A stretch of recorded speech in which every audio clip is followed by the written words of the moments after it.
All right. Good morning, traders. Yikes. Another bloody day in the SPY here. Having a nice little pullback at the beginning of the day.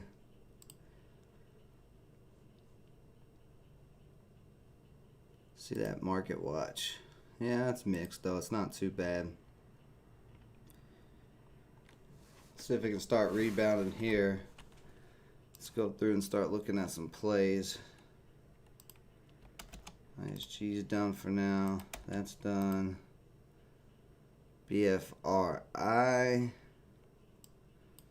See, it's still kind of riding up this trend line.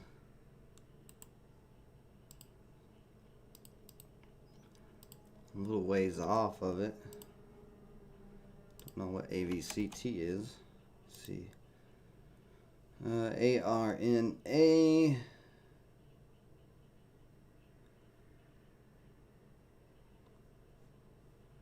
Some $90 stock. I'm guessing. Oh, it's acquisition. That's why the price is way up here.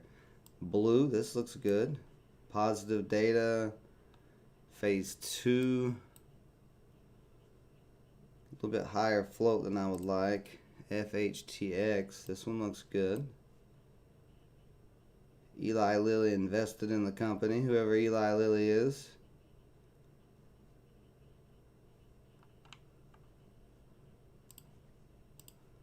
We got a little uptrend there too.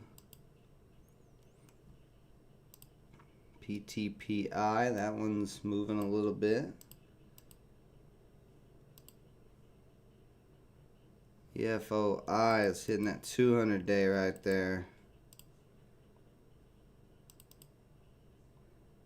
Yeah, I ain't gonna mess with that. I'm not gonna break my rules. But other than that, that's about the only plays I'm seeing at the moment.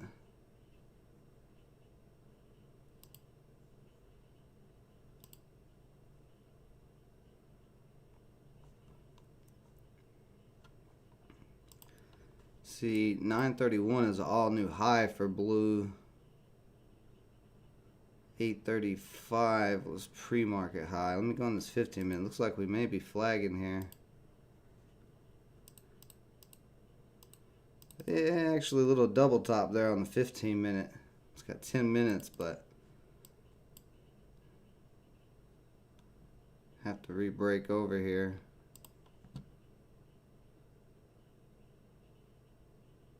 But I'm not,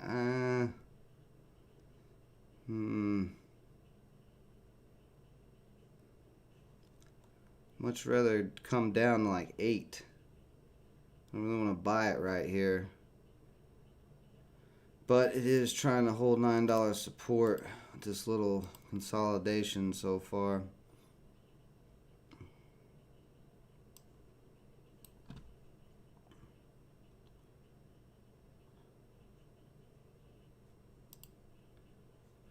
Ooh, FHATX just came back down to the trend line.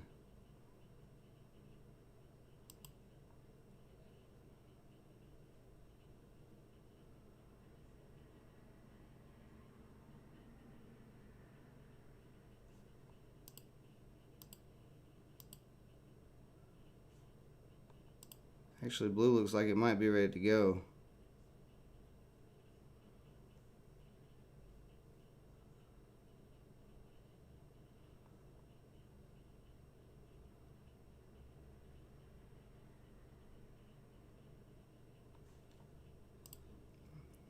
Okay, SPY's even announced, so that's good.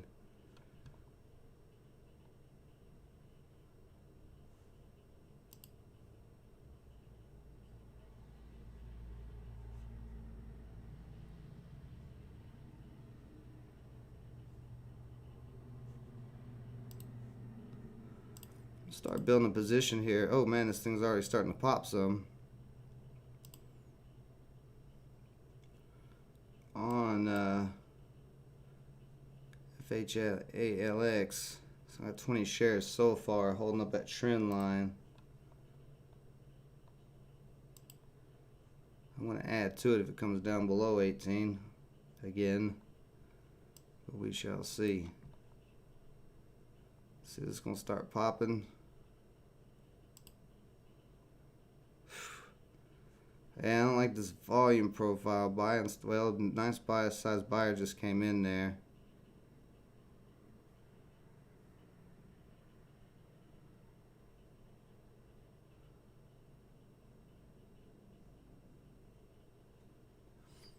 It's good morning, Michelle B. It's been a while.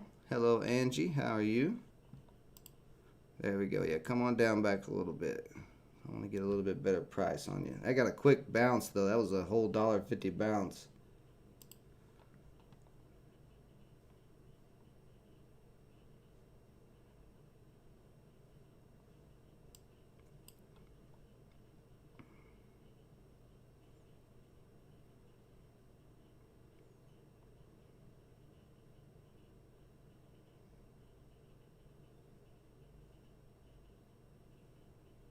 THRC popping up out of nowhere. BGDX.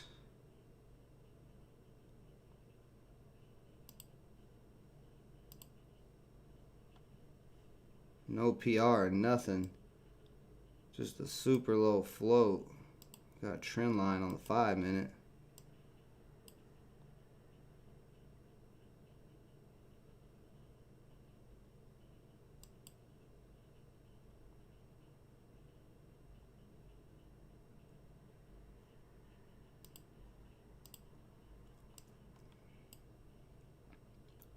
Yeah, you come on back down too.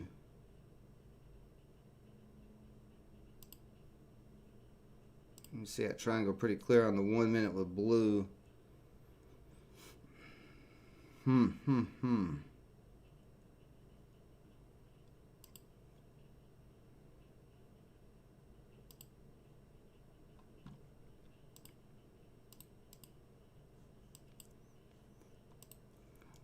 Really like to see blue fail here. But I don't know if it's going to.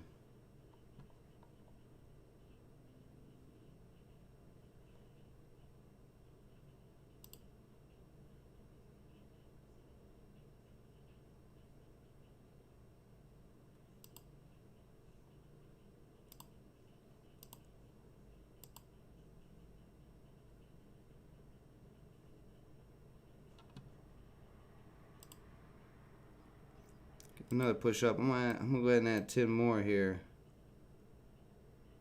on FHTX. It's a 1.5 billion packed with this Eli Lilly guy. Ooh.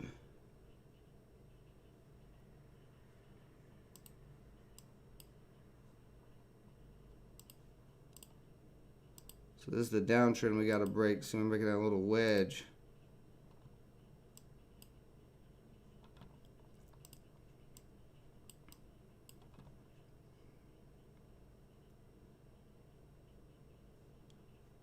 A little rejection there.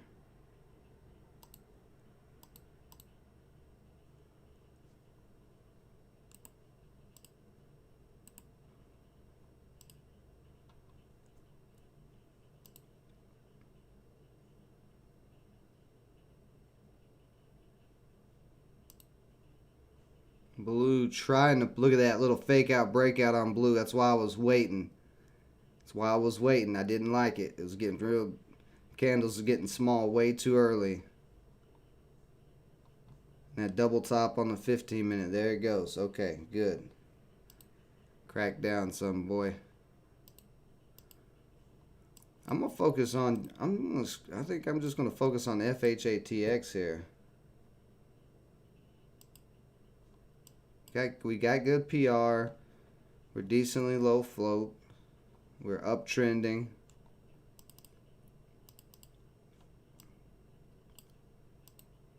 Got everything that we need here for a breakout. Yeah, blue's probably going to come back down to the 850 area. VFI looks like trash. Do want to keep an eye on this one.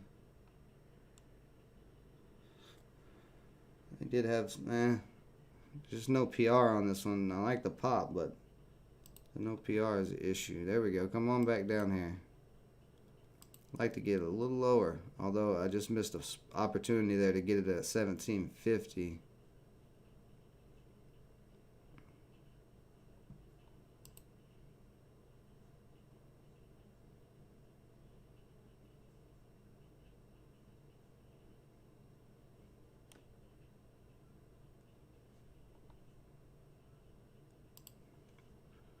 And blue trying to find some support at 880. Maybe another, maybe one of them sneaky triangles. May sneak back up in there all of a sudden. More than likely not, but it could.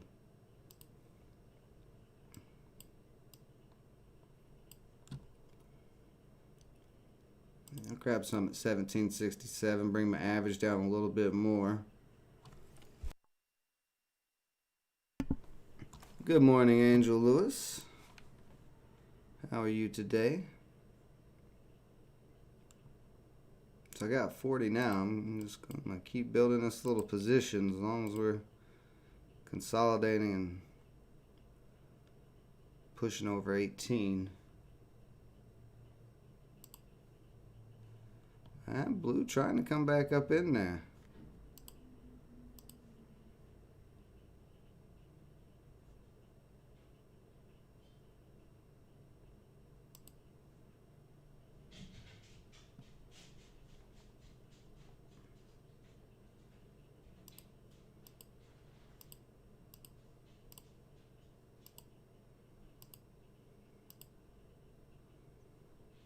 PTPI's got a nice little uptrend going.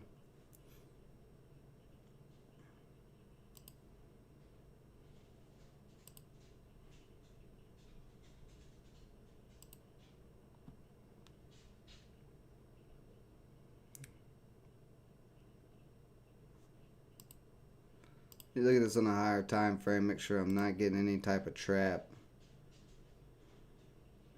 I mean, we're just resistance at 20, of course. No surprise there, but on the 1 hour chart, we're like super bullish though. We're way above the $15 area, the 10-day moving average.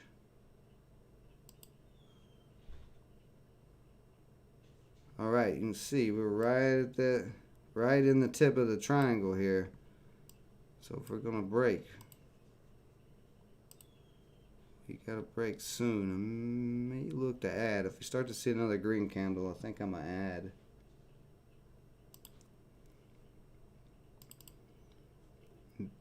BFRI trying to get back awake. SPY looks, yeah, SPY's making a nice little rebound so far. PTPI, what'd you just come out with? Oh, #1 short squeeze candidate by Fintel. So that may get in some hype on this. Let's see here. Possibly. This is a nice almost flag.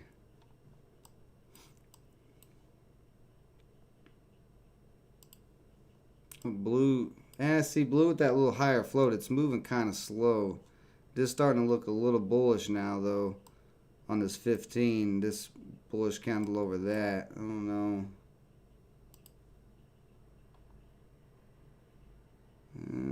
FHTX, you are losing a little volume.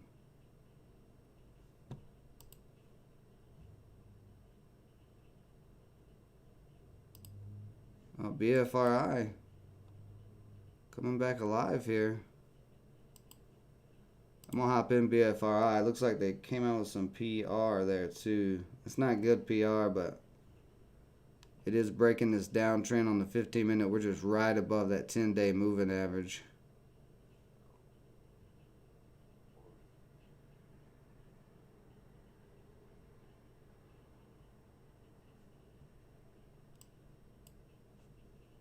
Let's see, how do we look on the yearly chart? Oh yeah, yearly chart. We got room to go.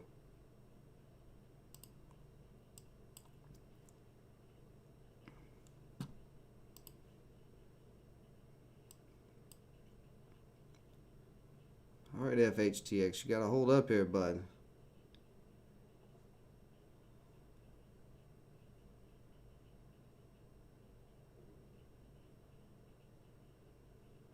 There we go. Starting to retest 18 on FHTX.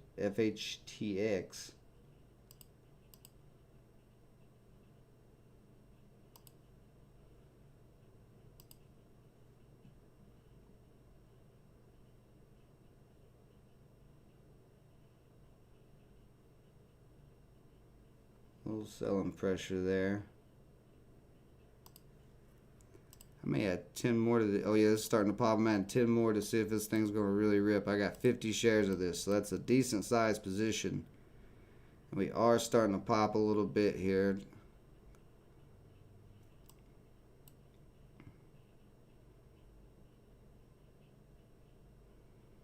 So we know 19, pretty much 19 to 20 is going to be major resistance. But we break through 19 to 20, we could see a nice run. Let's see, BFRI testing 650. I'm gonna add a little bit more there too. Get up to 60 shares.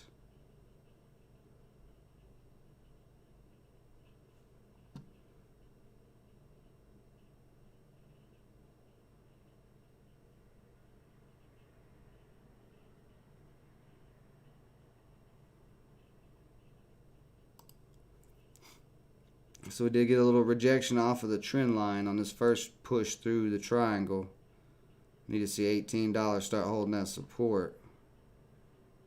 Ooh, that's an ugly candle. If this thing starts cracking, I gotta hop out here.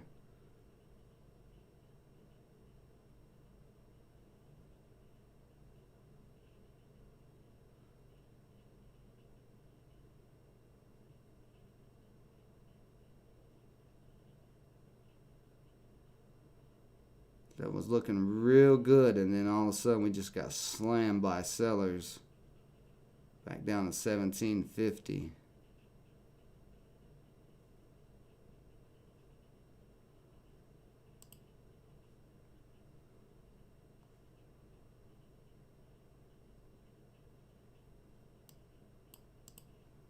Ooh, looks like we might crack here. This is super close to cracking. We are testing hard.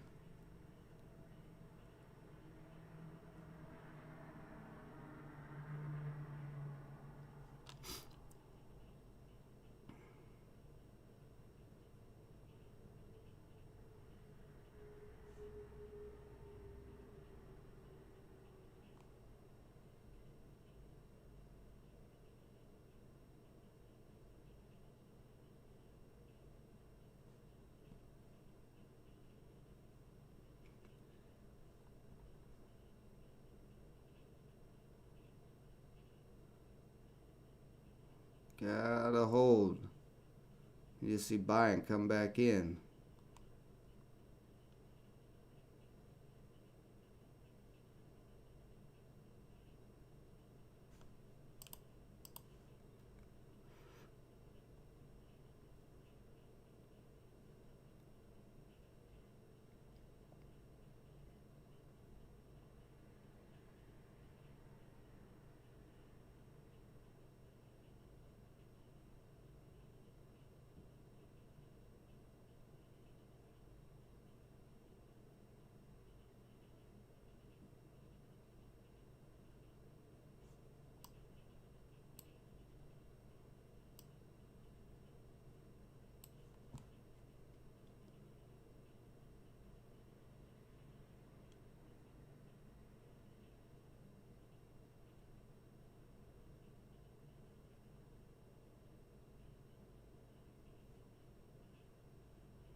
Trying to hold up to the 1750 area. BFRI is coming down a little bit too.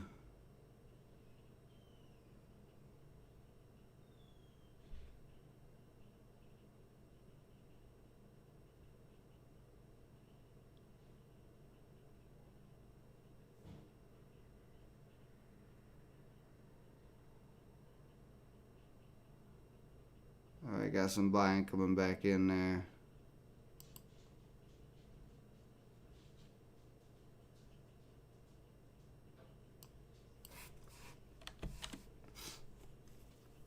A few minutes left on this candle. I may average down here. I got 50.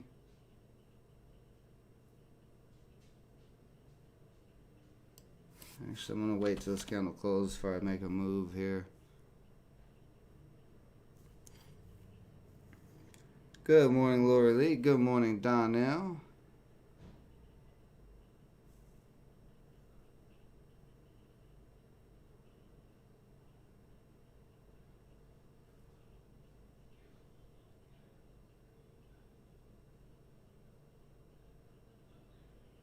And might be jumping out.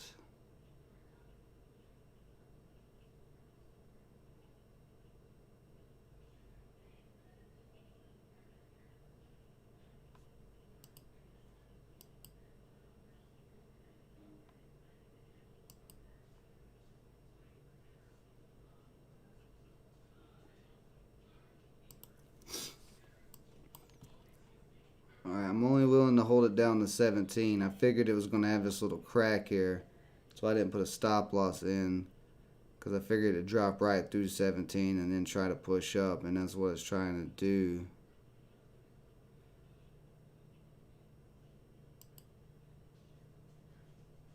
But we are looking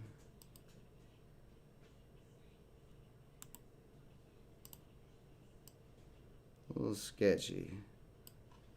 Let me straighten my trend line out. There's the trend line.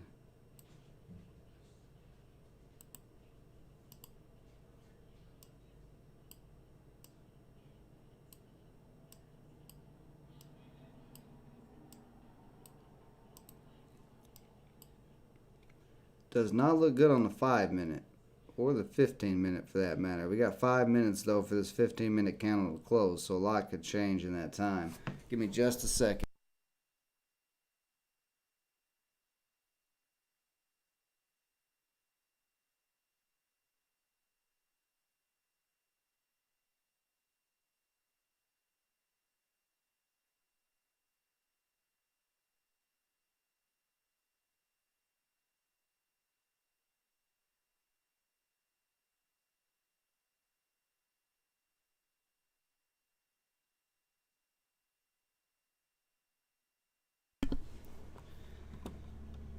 Let's see how BFRI is doing.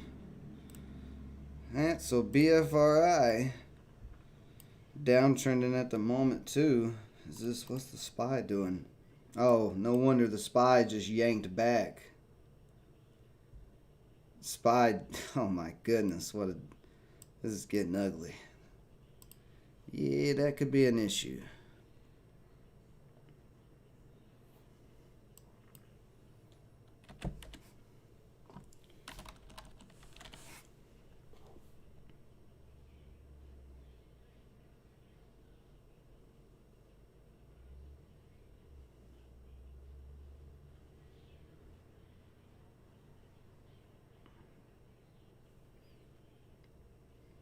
Good morning, Daniel B.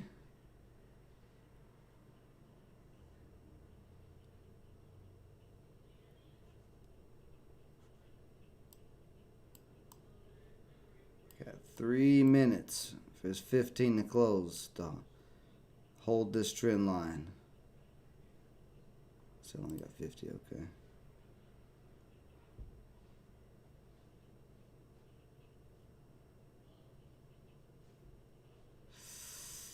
And it's starting to crack through 17.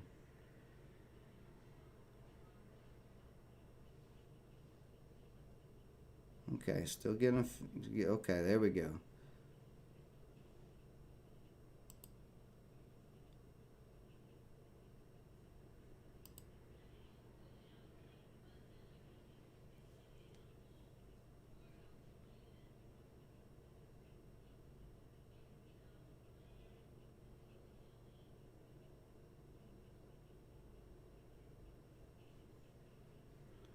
Two minutes on this candle.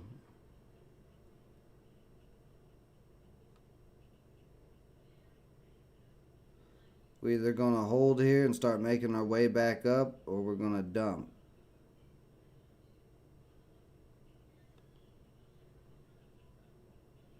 If we start holding up, I'm mad.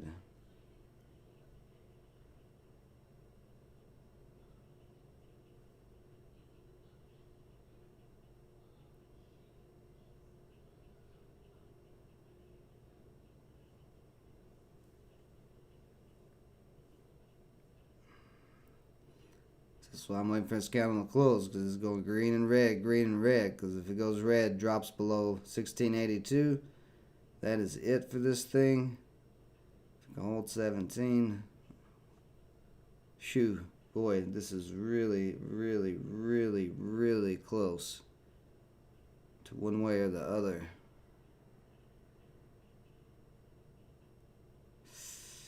A little bit of red coming in here in the last 10 seconds of this candle. 17 doesn't hold.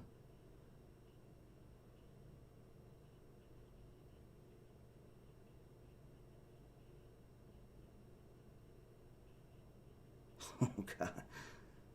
Oh, I'm sorry. We got a minute left on this candle. My bad. Oh. Coming right down to that line right there. Can't drop below that.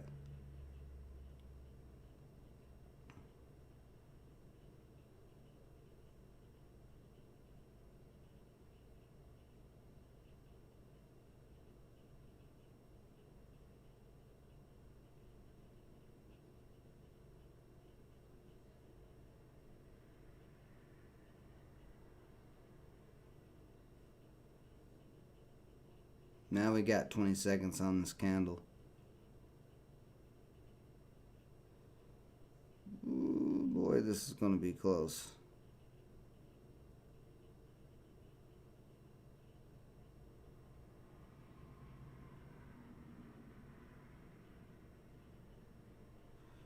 That candle close. Buyers, let's see, 17 starting to act as resistance. We do not want to see that.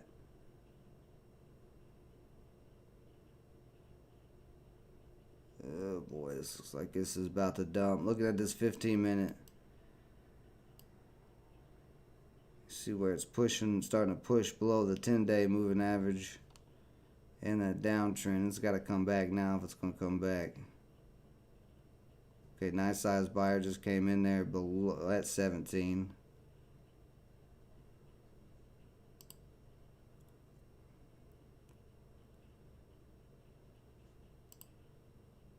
BFRI is still slowly creeping up. I'm going to grab another 10 shares of BFRI.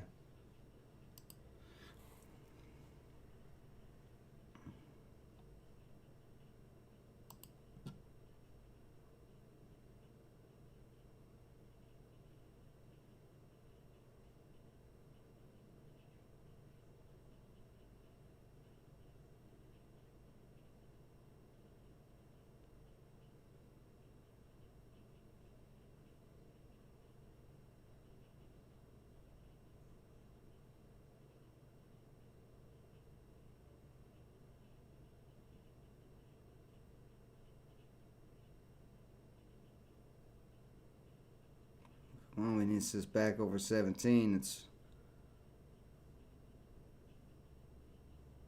really trying to hold that 17. It's acting as resistance though, which is very concerning.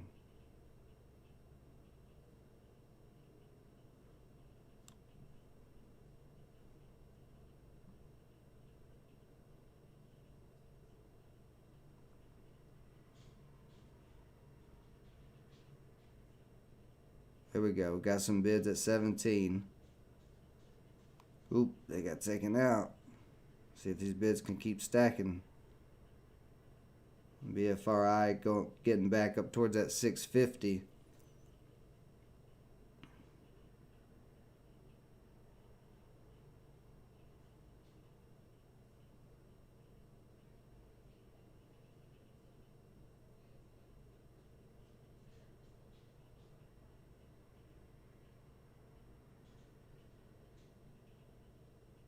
Yeah, this looks like this is about to dump.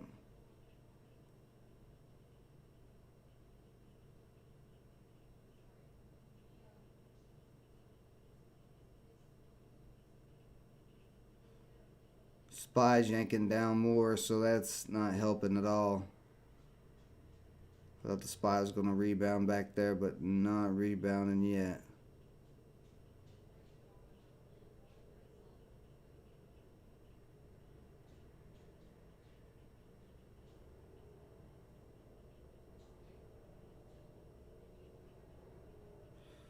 Right, we're still hanging in here by the skin of our teeth.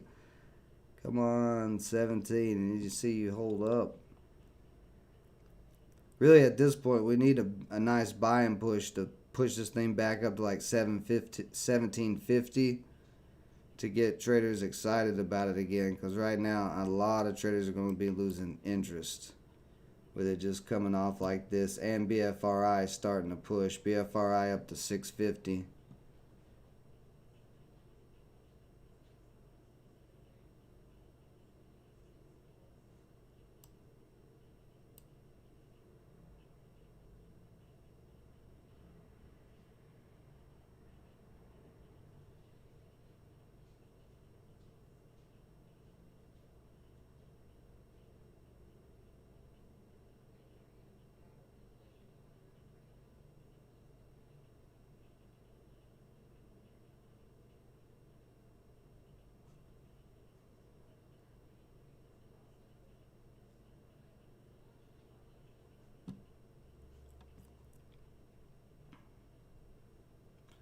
I'll switch back to BFRI in just a second. I got to make sure this is going to hold here. I'm going to be getting out.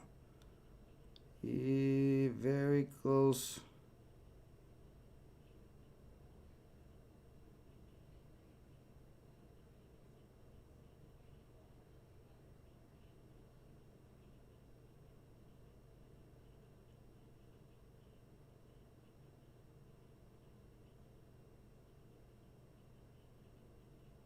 Wow. God, this 5 minute. Like, you see how this wick leading into this selling pressure, leading into this selling pressure, but the selling pressure has gotten smaller and smaller on each candle, which would seem to symbolize that we may still survive, because they're not able to yank it down here below 7, shorter, or 17. Shorters was not able to yet. Now we're starting to get a little push back over 17.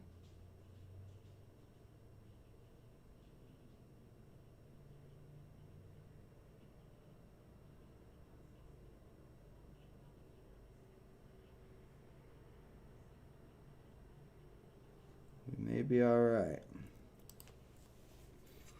Yeah, so we're just climbing up nicely to this pre-market high of 685 on whatever this is, BFRI.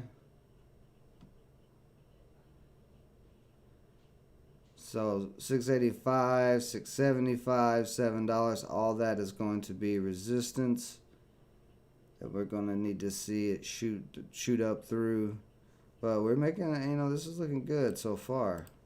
It's kind of curling up on that 10-day. Like what I'm seeing there.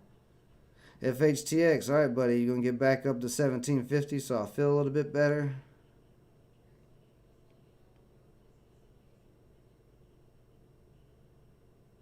Some resistance holding up at 1725.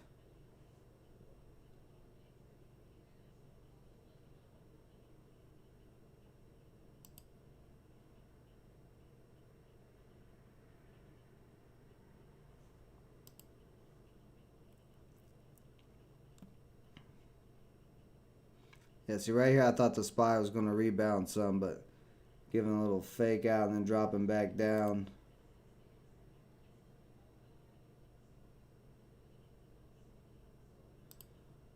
And blue is trying to come back up right now. Ooh, boy, that is an ugly pattern on the 5-minute. But actually blue doesn't look too bad on this uptrend.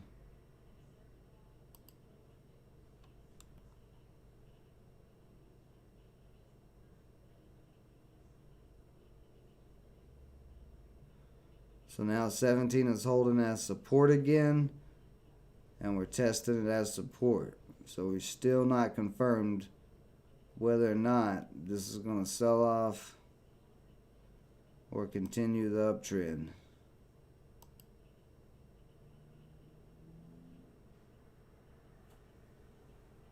VFRI having a little rejection at 640.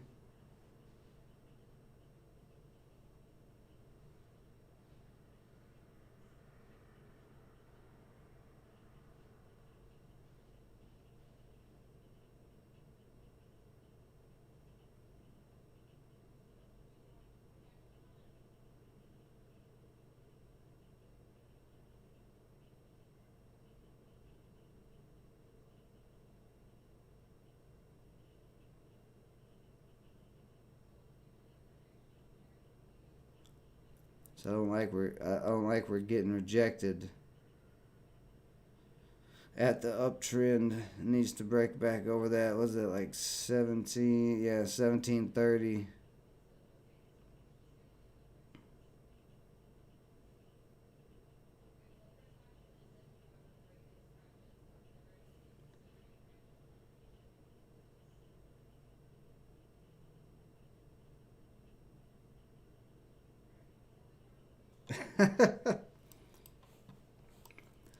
Now Daniel B's been pretty quiet. I've been winning most days. I've been green like almost a whole month. Besides one red week in the past 5 weeks.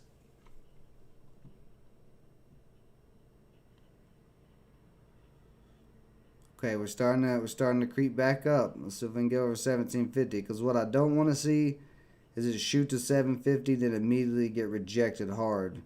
Yeah, there we go. We want it to either blow through 1750 or make its way to 1750.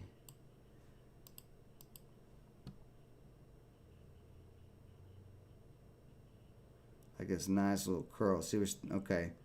So that candle opened up right on the trend line. Let's see if it pushes to 1750 or not.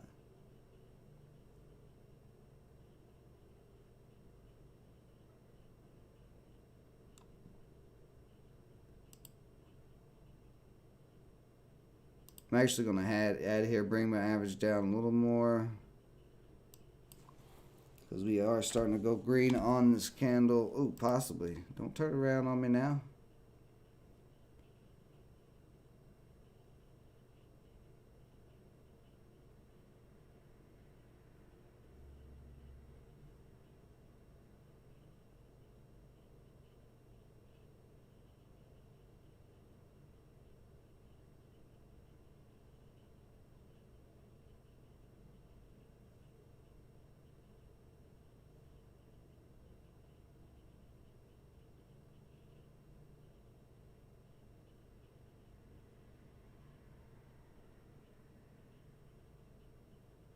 Got some bid stacking at 1725.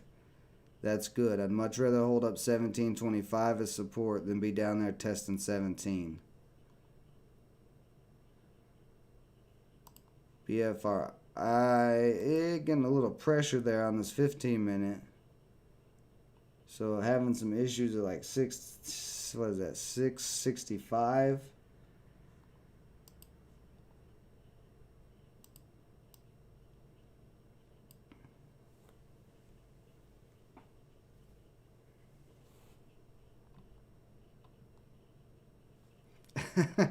I don't know who this Eli fella is. I just know that people usually get. Oh, I see what's going on here. Let me remove that trend line, and we can see exactly what's happening right here. We're in this nice big wedge pattern.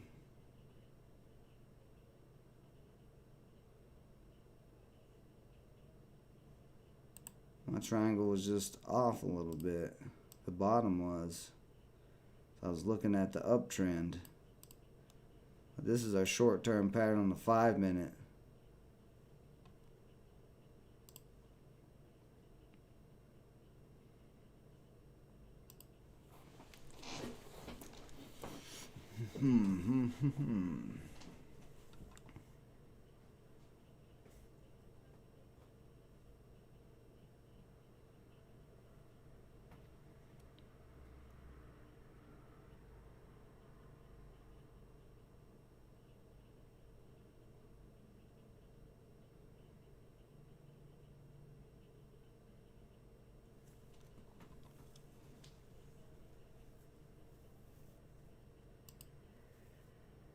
Okay, BFR, I got buying, pushing it back up. Was looking a little sketchy there. Still could be sketchy.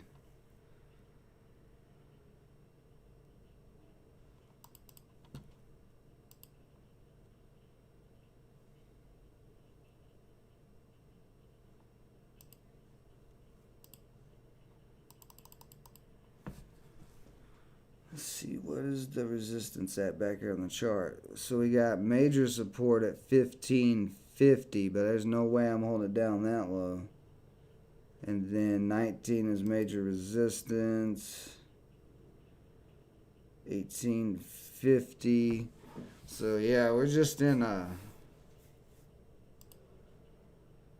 very heavy resistance area right above here. That's why we're seeing all this selling pressure. So it's gonna take some buying to come in, some big buying, some big volume, because we've just been selling off so far all morning, making this little wedge pattern.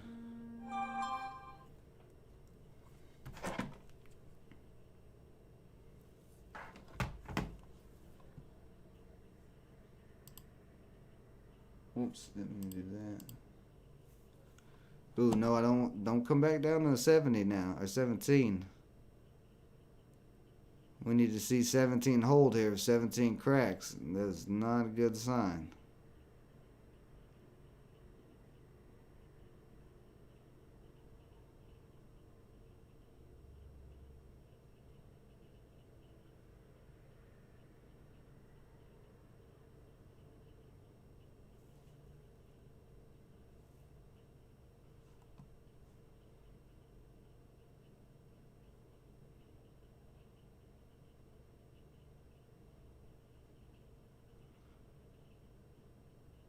Very nice.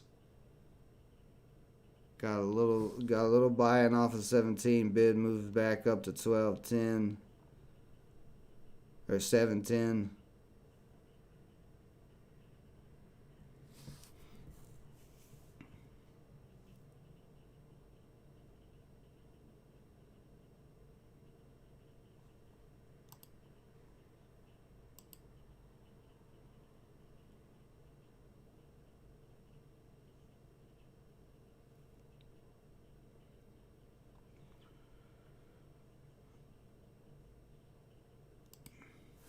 Oh, PTPI died off there.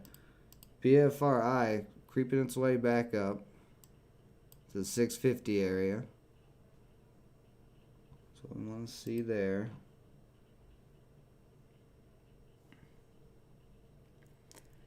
SGMA halt.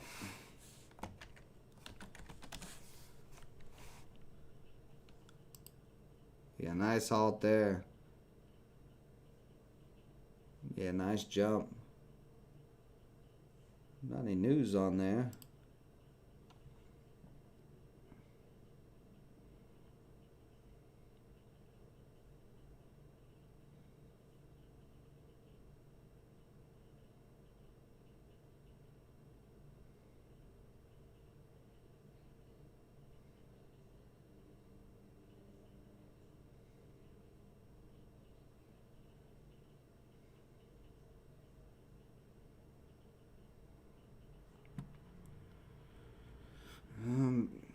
We back on 17 again.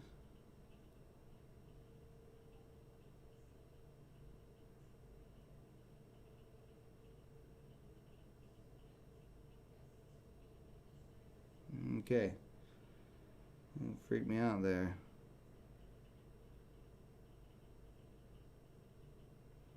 Very nice. Very nice. Go ahead. If it pushes over the top of this candle, we're going to get that break over 1750 and test probably 1775. You see it's struggling right there to break over the top of it, but just a little bit more buy and push, a little bit more volume.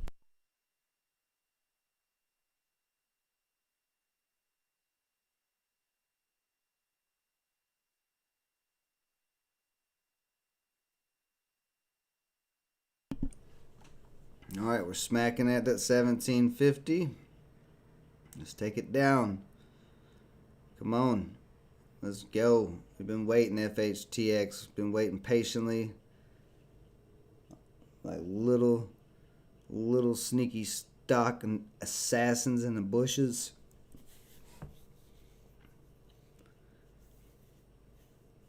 Picking our poison berries. Getting ready to take our final strike here. 20-cent spread, so we're starting to get a little wild.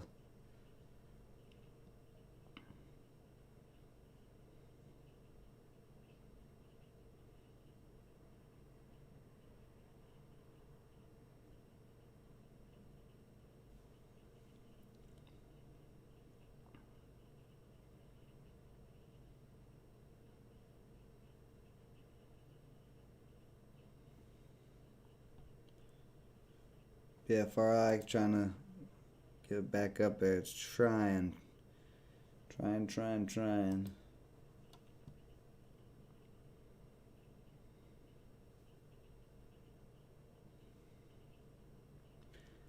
Pushing over that top of that red candle right now. We got 30 seconds for it to close.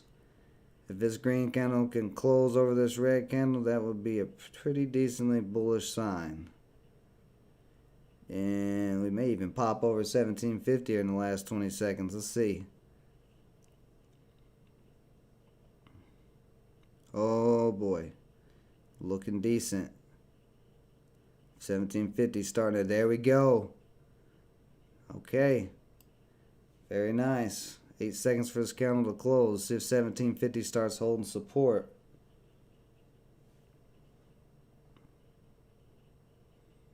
It did close over that one. Very nice close. Just building this nice little wedge here.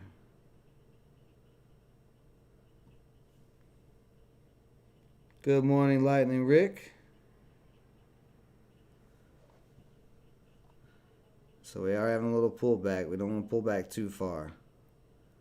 Yeah, very nice. Trying to hold that 1725 as support. We want to see 1750 though start holding that support.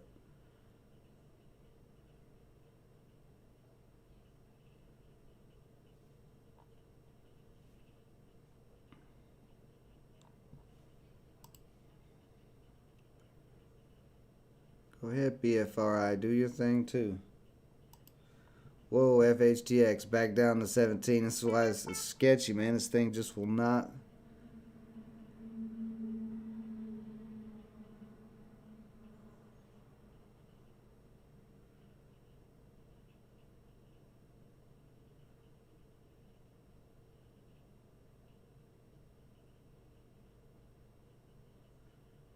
Trying to hold 1715 as support.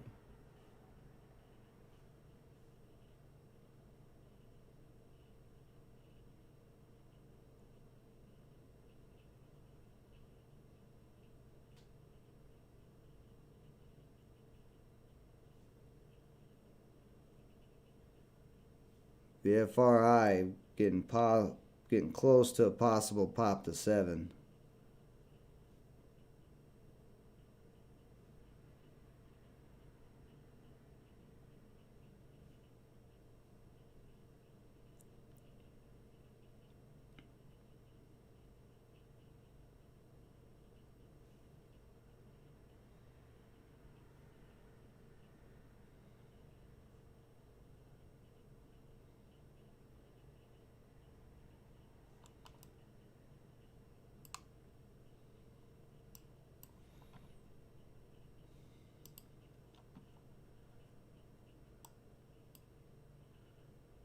Hitting a lot of sellers getting taken out of this 650 area on BFRI, but still not able to break yet.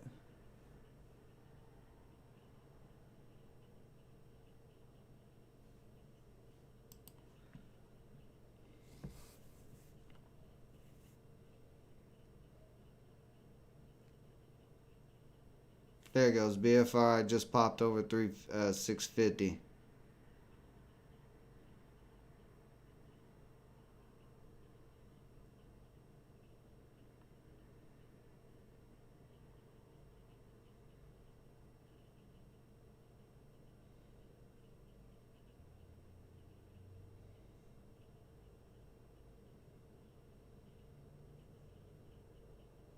And the buying is just not coming in here. The Sigma's still ripping like crazy.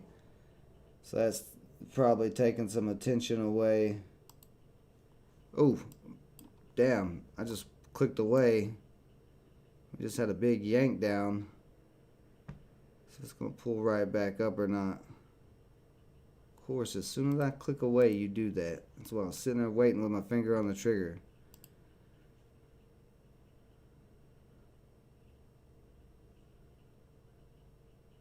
So it did have had a little quick little dump down to 16 very fast. I was trying to push it back over 17, but that's a pretty bearish sign.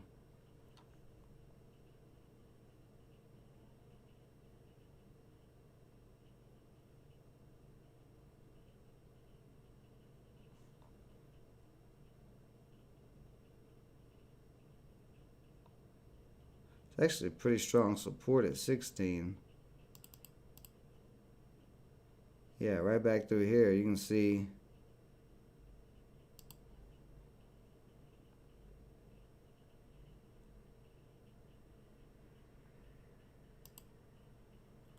that's the bottom of the range. But with this triangle cracking pretty hard, this is probably done. So on the 15, it could, like I said, it could drop all the way back down to $15.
On that 4 hour looks real bad.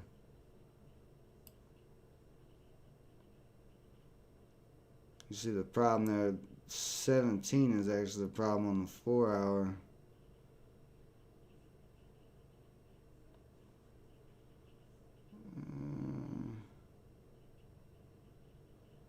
I'm about to cut this loss.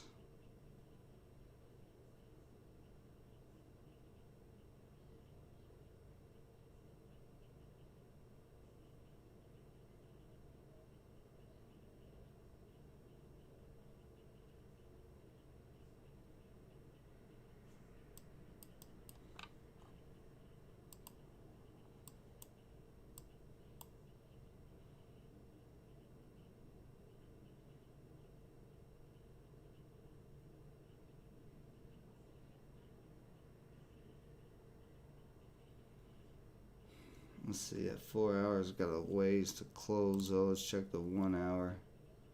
Damn, BFRI not able to break out either. SGMA still running. Don't know why that's running without any PR or anything, but it's doing its thing.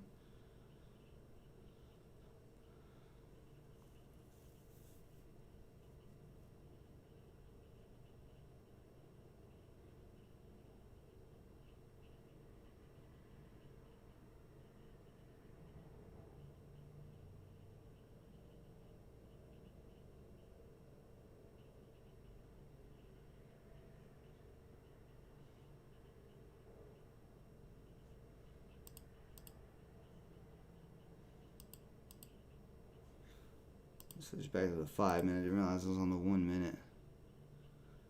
So there's a doji forming at this support.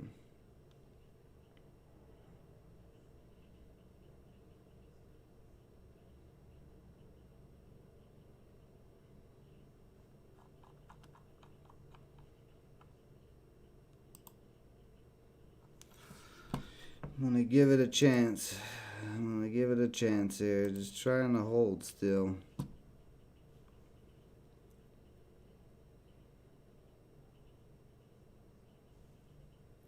That's what's going on BFRI. So BFRI is starting to get some wicks too. Was the SPY pulling down? Yeah, the SPY's dumping again. We're getting ready to dump again. Just on a straight downtrend at the moment.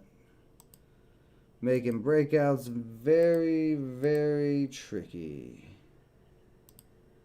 Yeah, market's going red. Let's see. Sigma. So Sigma coming out of that halt. And it's playing around with 17. If it could break 17, it could continue running, but looks pretty good on the hour chart actually. Got a nice uptrend right here. Little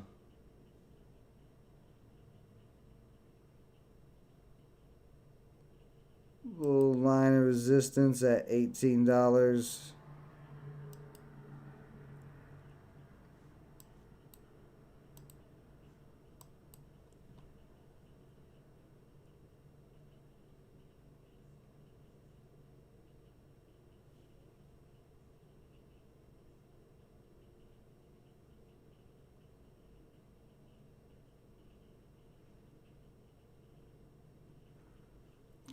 Just keep in mind the uptrend's way back down here, so it pulls back from where it's at. They pull back to 15. That's $1.50 drop. The same type of volatility that's on FHTX, except there's more volume on Sigma right now than on FHTX. I think FHTX is probably done. At least for now. I just keep looking at this 1 hour and it's uptrending on the 1 hour. But I can't hold it down to 15. It'd be too much to risk. So we got another little downtrend started on BFRI. It's just a ugly wedge on BFRI at the moment.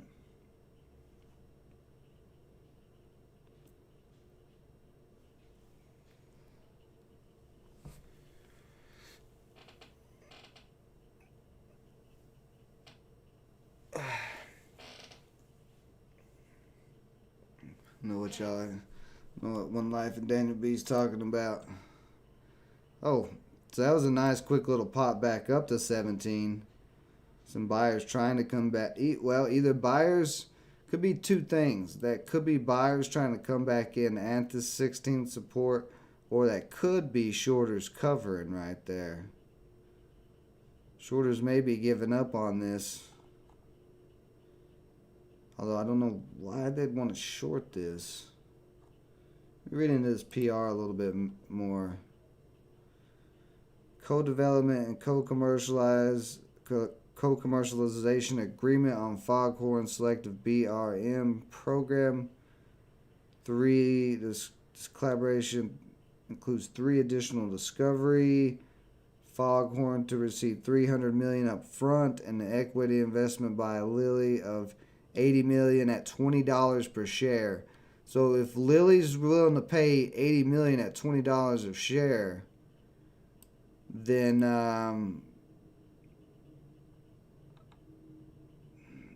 there's no reason why it shouldn't get to $20.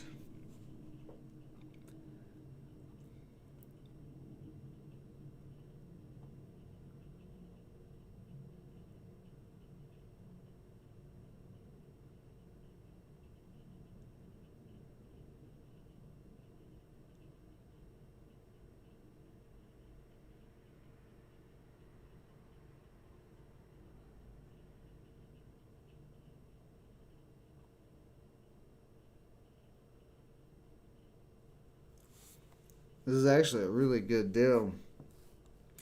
Oh, wait a minute.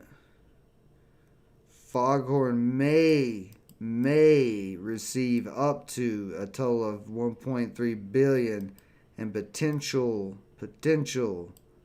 So we got some mays and some potentials on this development deal that wasn't right in the beginning of the PR.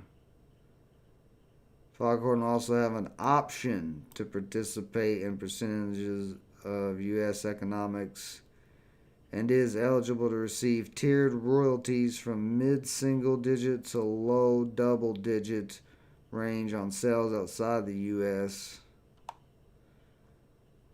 Terms of transactions have cleared the waiting period. Okay. So it's still good PR because it's a collaboration agreement. Pretty decent size agreement, but there's nothing in stone that they're going to get that $1.3 billion. So that is a little bit concerning after reading that PR, but we'll see what happens here.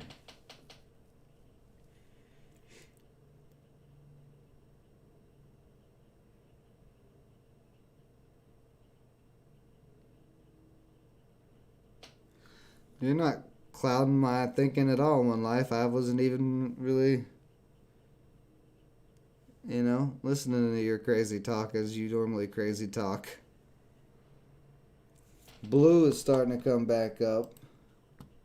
Took that one forever, but that's what I was saying. That float was a little bit higher. That took a whole, what was that, hour of consolidation, hour and 15 minutes. Sigma still trying to push to the top.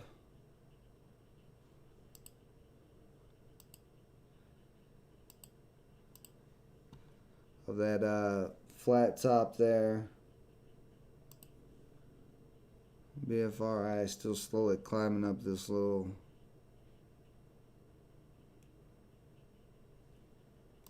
trend line there.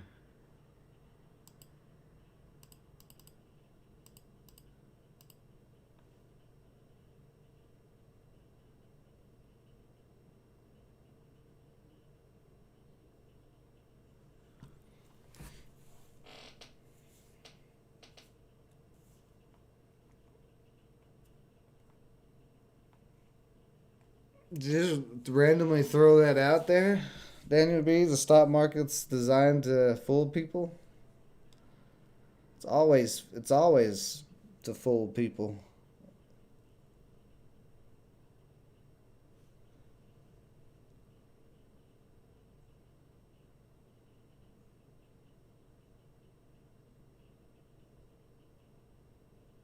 This is just still failing to get any buying volume in here.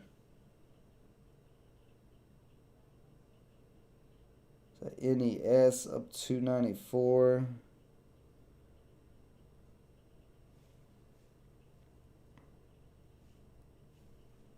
You learned that twice?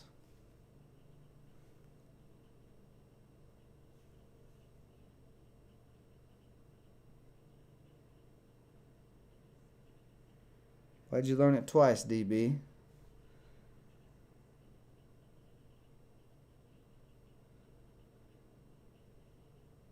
But just because they may get the 1.5 billion doesn't mean that it's bad PR. It's still good PR. The dude is going to he's buying, like I said, 80 million of shares at $20. So he's willing to pay that much. Other investors should be willing to pay that much. They just ain't acting like it yet. But I'm going to take a quick little break. I'll be right back. And we'll see how this continues to play out. Oh, actually, BFRI is starting to break out a little bit. So, yeah, let me go take a quick break. I'll be right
Alright, so BFRI just having a quick pop up to 680 to those previous highs.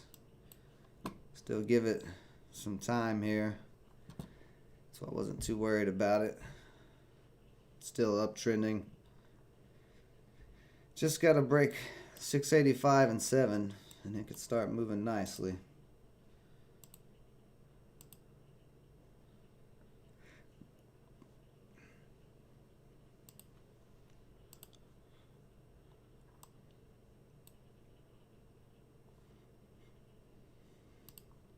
Yeah, Sigma with that big pullback, because that was basically just a quick bounce move. Ooh, SPY might SPY might be ready to dump again. Yikes. This could ruin everything. This could mess up the patterns here. Very close. Crack of 467. We're having another dump scale on the SPY.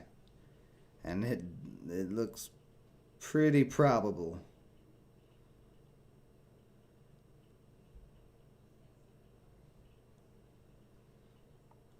We'll see it. We'll see. It's just trying. It's holding up by a hair. So very nice looking candle on this 5-minute on BFRI if it can continue to push. Got a minute left. I want to see it hold 650 support.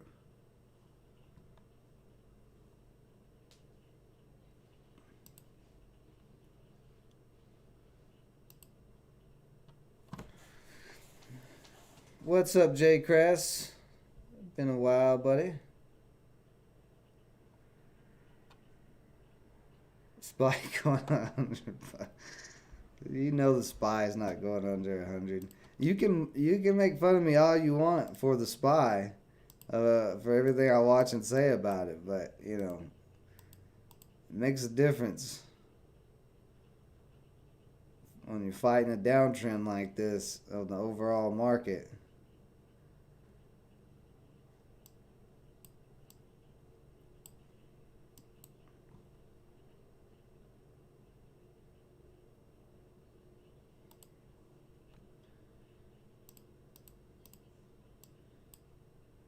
All right,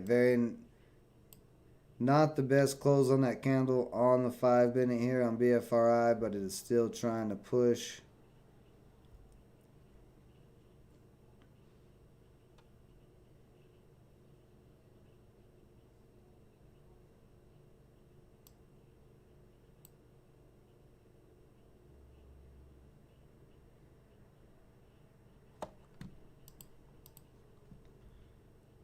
Could add 10 more shares of this.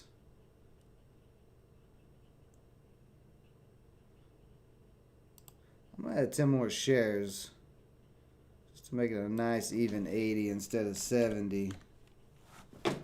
Here's my average up to 642. I'm going to see if this thing can really get going.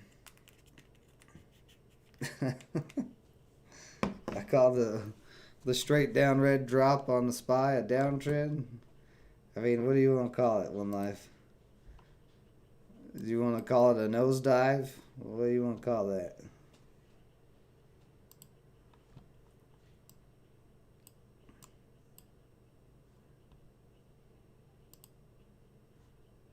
FHATX. Okay, you're still fine.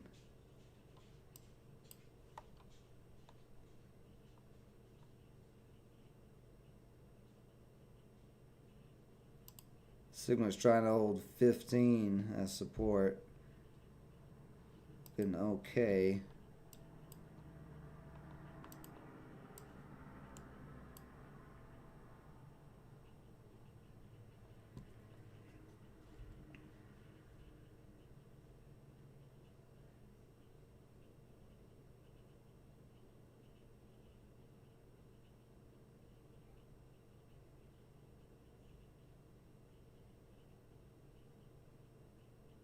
Getting a little pop up to 675. Some natural support area. Let's see if that can break down.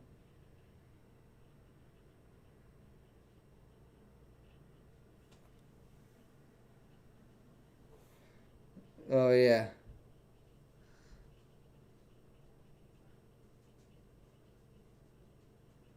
Yeah.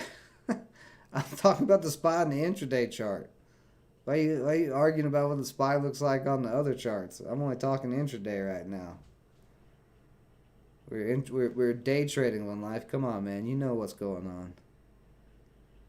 Your trolling today is off. Might need to go back to Daniel B's trolling academy.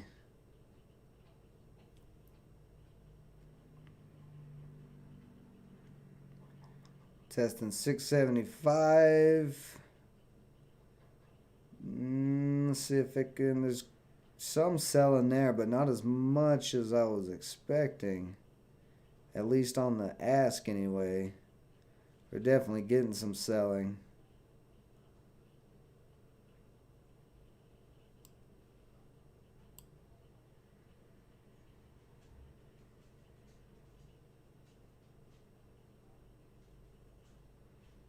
Getting a little pop through that 675.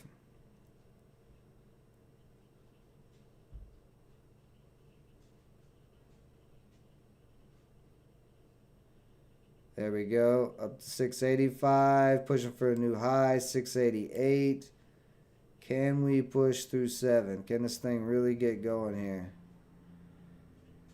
Up to 690.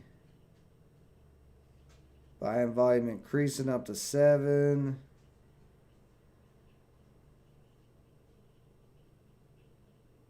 This is a beautiful triangle breakout so far. We're tapping at 7. Oh, let's see. Can we get through it here? I don't know if we get through it this first time, but if we do, we'll probably get halted. Boom, right through 7. Really starting to push a little bit. 710. Try not to sneeze. So 720 is some resistance. Yeah, that's basically it. 720 at 7. Let's see, 725. Okay.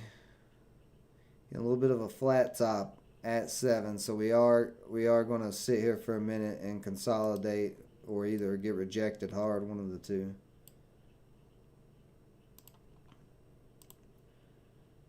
So I'm going to get ready to lock out this profit if we don't break 7 strong in a second.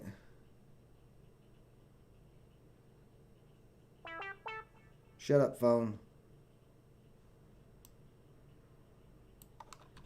Going to the 1 minute here.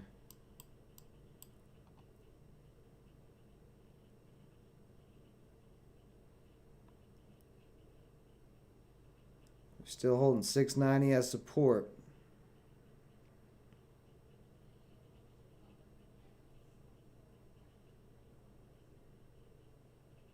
Alright, this candle needs to turn green and push back towards 7. Actually over 7.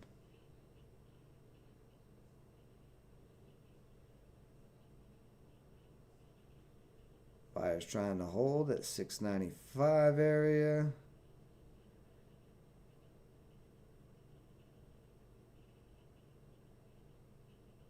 Or 690 area, I'm sorry. May have to come back down to that pre-market high of 685. Well, that's actually where it came down to. FHTX still slowly creeping its way back to the top of the triangle.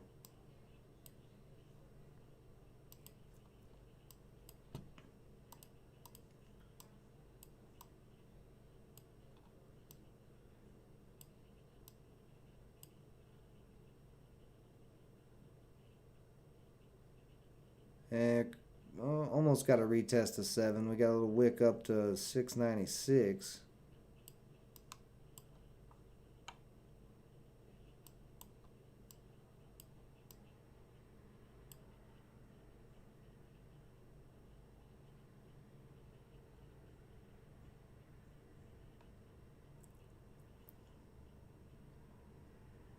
Testing pre-market high Has support.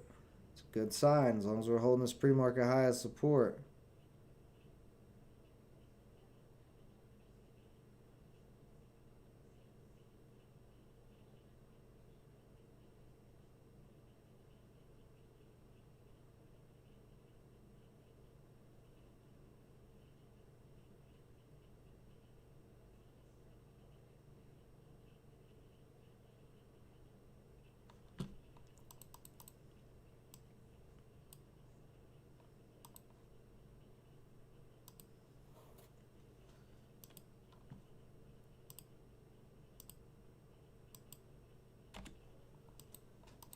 There we go, 9 set 15. We look really, really good on the 15.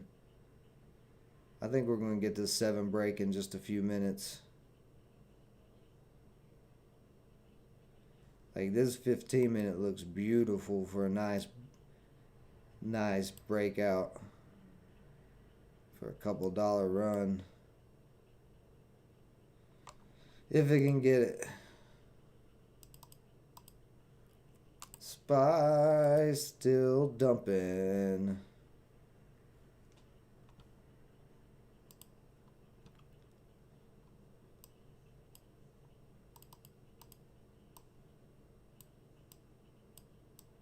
And here comes the retest of 7.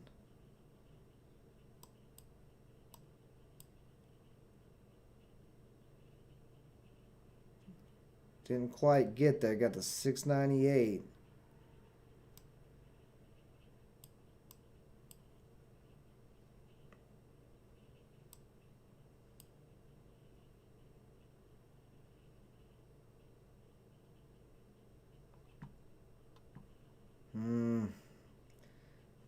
This downtrending SPY, the whole entire market's turned red. May not get the breakout with the market continuing to yank down. SPY needs to relax for a minute. Have a little rebound or something.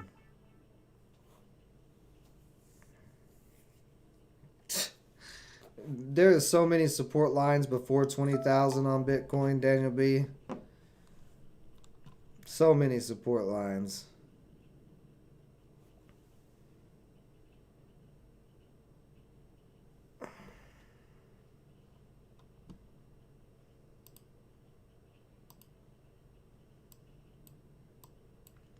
We'll go ahead and move that because we know we broke that downtrend, and let's just draw this uptrend. If it can't hold the 685 and come back up and break 7, it's going to come back down to probably about 660, 650-ish. FHATX, you're still looking okay.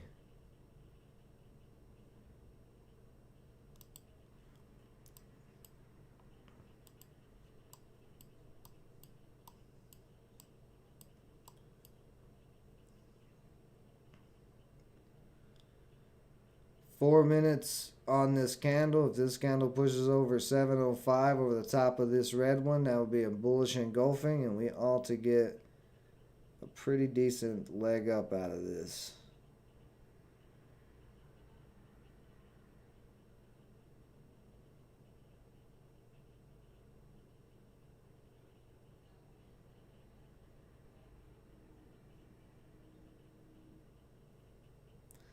Struggling. Everything's just struggling at every single resistance line.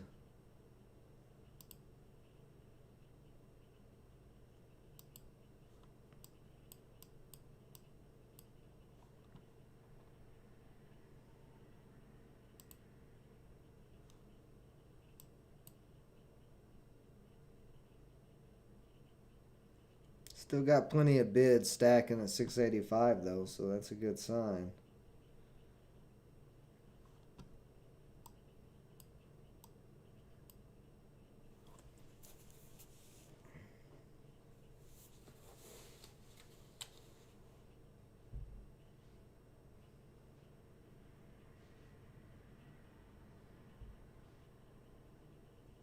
Here's a retest of 7. We're busting right through 7.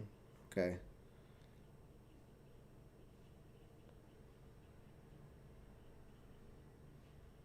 Very nice. Starting to look like a bullish engulfing candle. And we made, there we go. We're starting to pop here. Here we go. Come on, baby. Can we get a halt?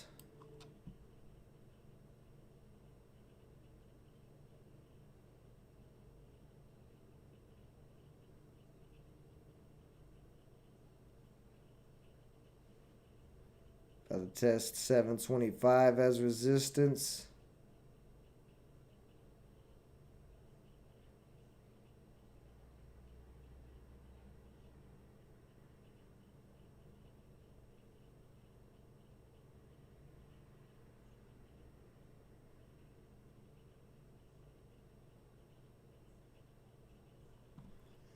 I'm going to the 1 minute so I can see this really close.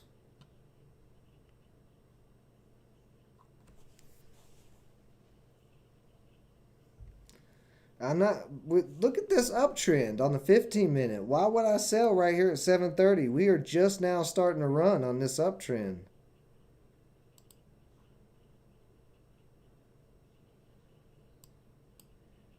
Y'all are telling me to lock out profits way too early, guys. Look at this uptrend. This is a beautiful, beautiful uptrend on the 15 minute.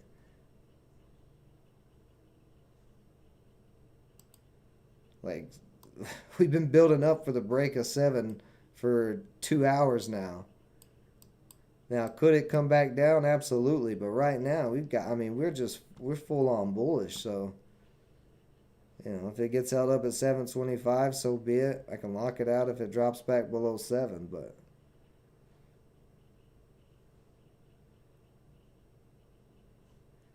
I'm not going to sell in the middle of this bullish candle that's just now breaking $7.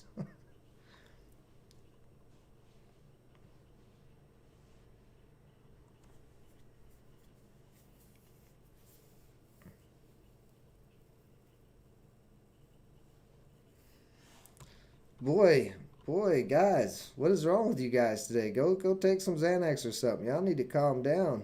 Y'all go back to house chat. Y'all three came in here on a warpath.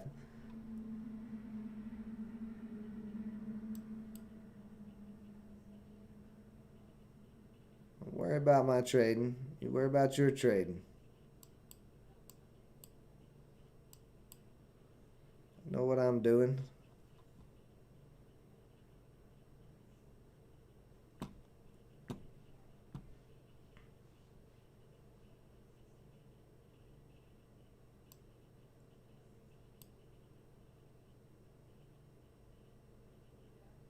Starting to test that 730 area. And starting to break the 730 area. Very nice. Get to push up to 750.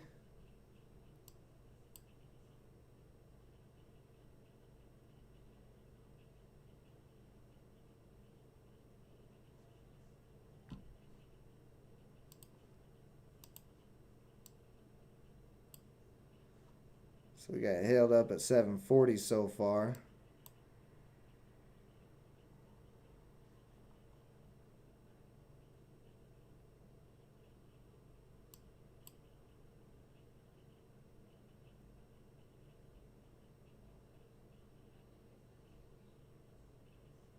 Big seller came in at 230. Let's see if he or 730. I'm sorry.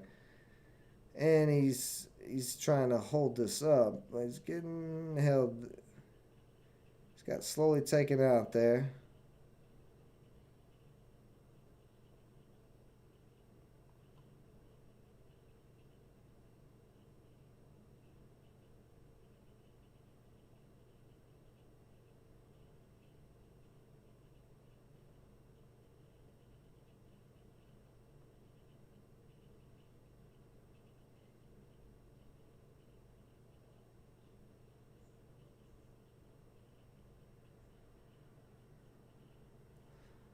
Got 8 minutes on this 15-minute candle to close.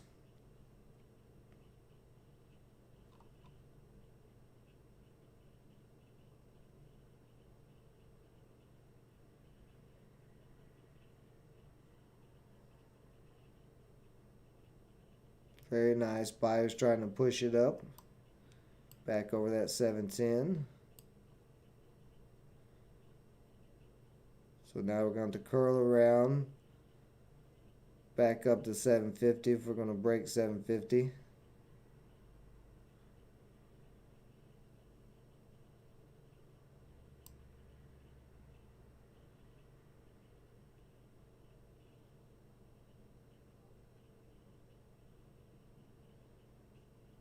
Testing. Okay, so we cracked the 710 area, so we're going to test 7. Let's see, how's FHTX doing? It's still just taking its time. Not doing much there.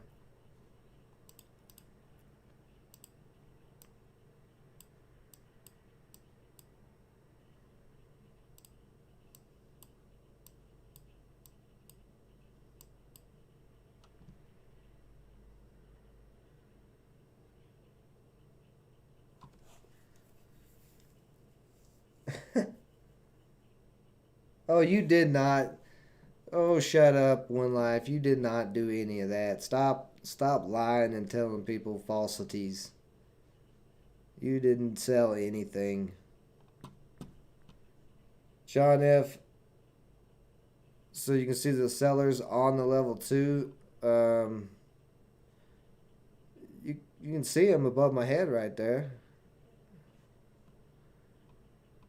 Let me see. I can try to adjust it, but it's my account number that I don't want to show. What's that? Hold on, give me just a second here. Let's see.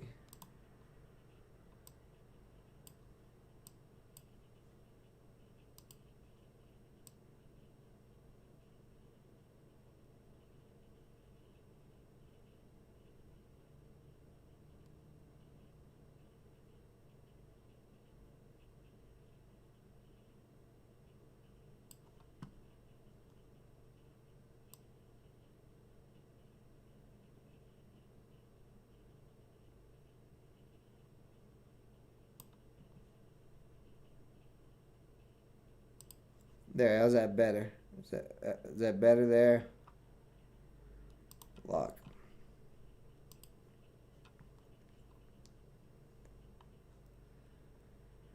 Should be able to at least see the top of the ass size over here, which is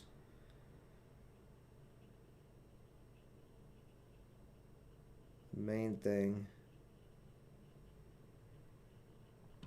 FHTX. Woo, FHTX starting to break this triangle. Oh boy. Oh boy. Nice pop up out of that triangle there.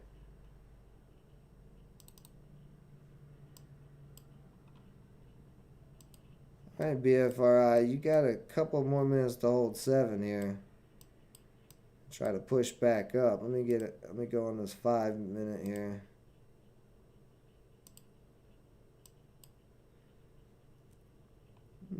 We got 4 minutes for the 15 to close.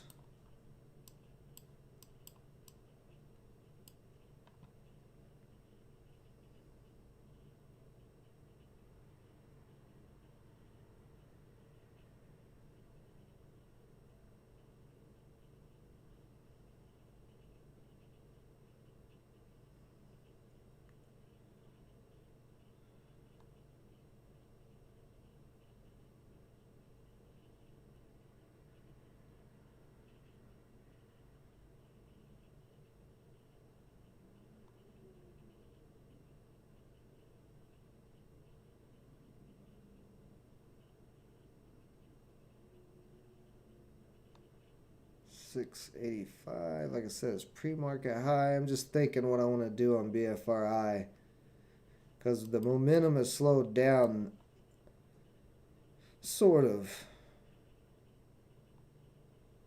If it cracks below 7, it's going to come back down to that 685 area, but I don't want to hold it back down to there. There we go. We're starting to get a little push back up finally.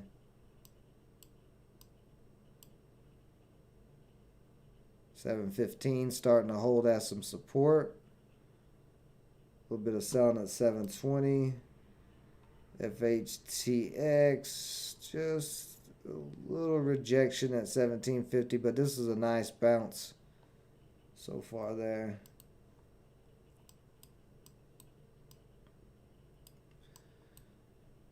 All right, we're gonna get another test here, 750. Looks like we might.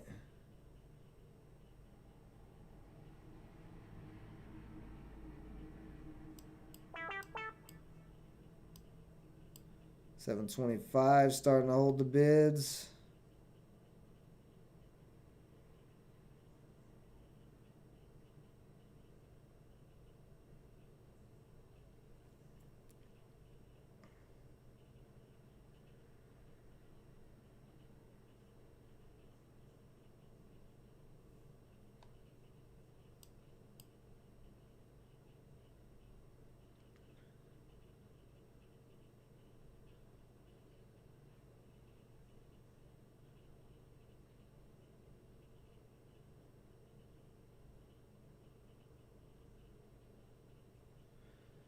And here in a little bit, I'll explain why the SPY has a correlation with everything. It's the overall stock market, which One Life should know this. I don't know why he's even questioning that. What is going on? I keep getting messages. Who's messaging me right now?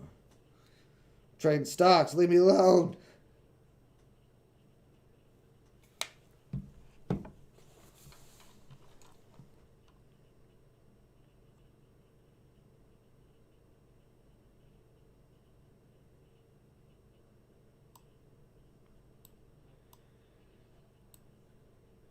All right, 30 seconds on this 15-minute candle. And on this 5-minute candle. We're starting to get some more buying, pushing it up. Just getting kind of like a flag almost here. A little bit of indecision.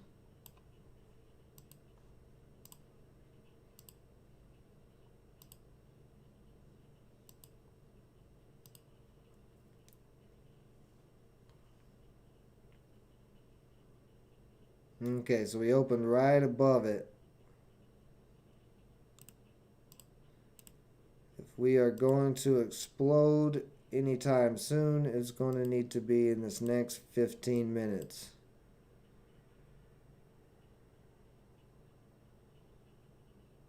Some resistance holding up at 725.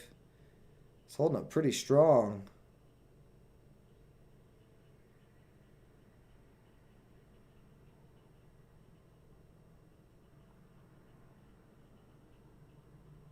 Get over at 725 here.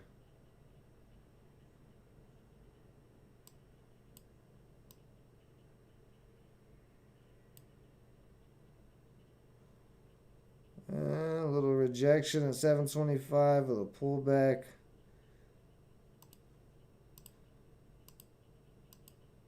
So this is that little triangle unless it cracks 7 here.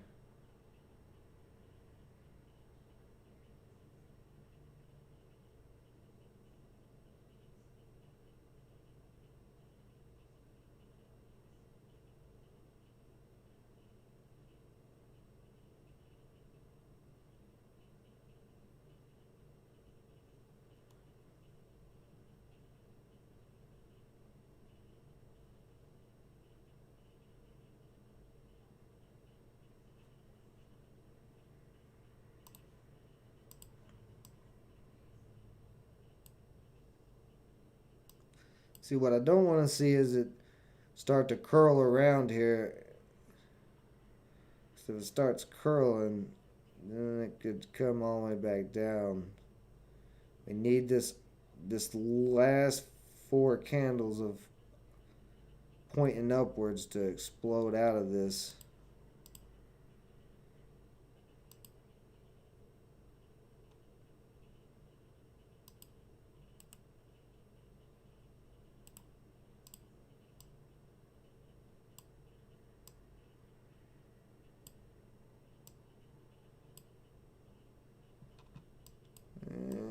Starting to crack that 7 a little bit.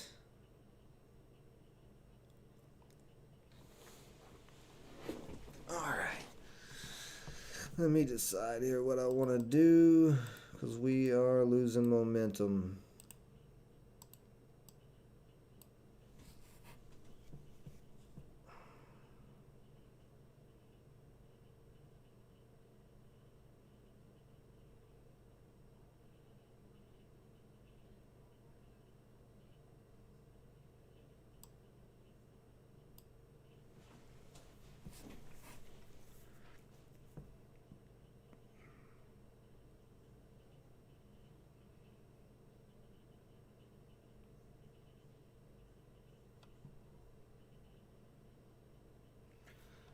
Actually, we're just still testing pre-market high support. That's all we're doing.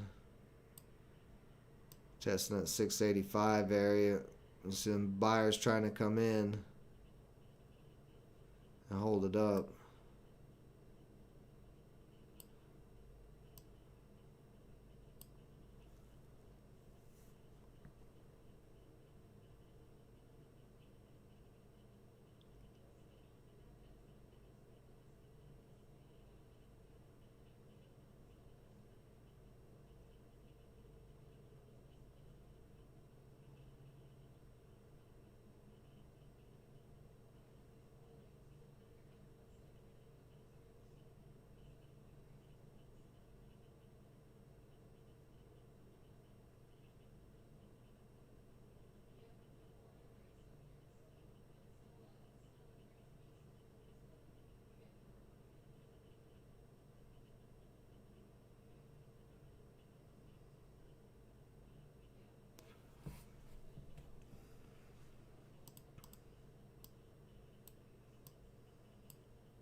One hour still looks really good too.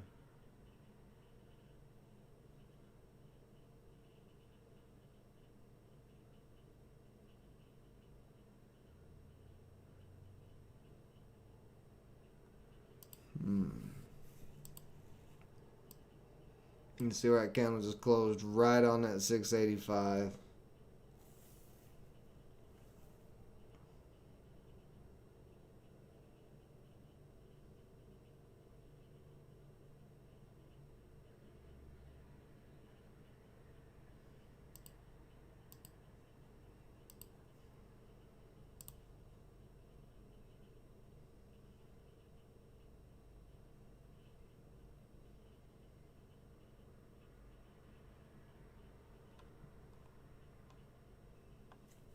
See, FHTX not able to hold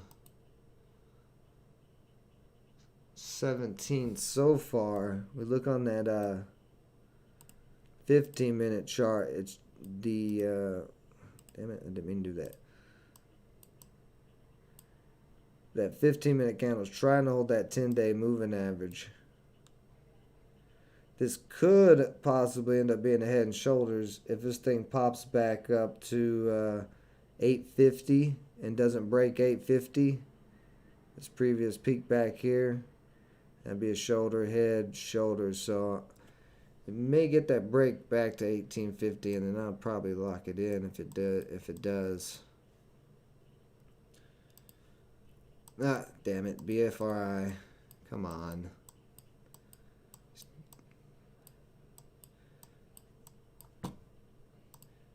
Look at that. SPY starting to dump. BFRI starting to give up.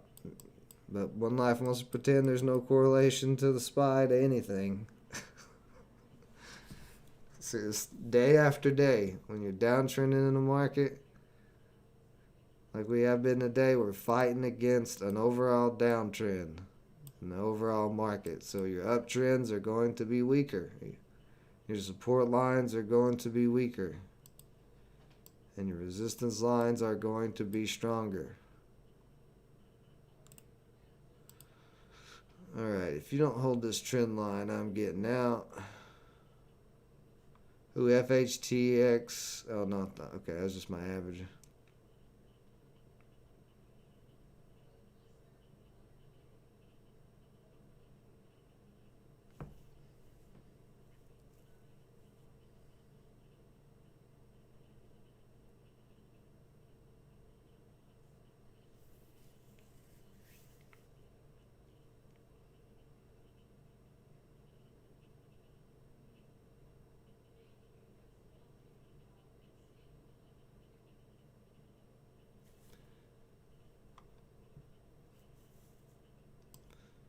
We're still bullish though.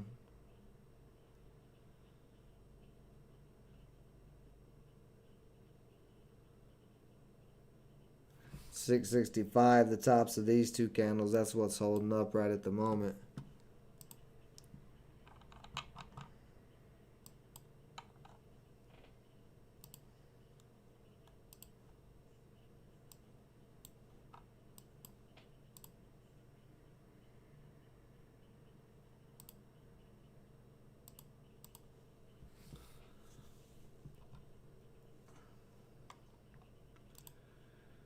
A little pushback up on FHTX. Needs to get back over 1750 here soon if it's going to continue to run. Alright, BFRI. I don't know if you're done or if you're just consolidating.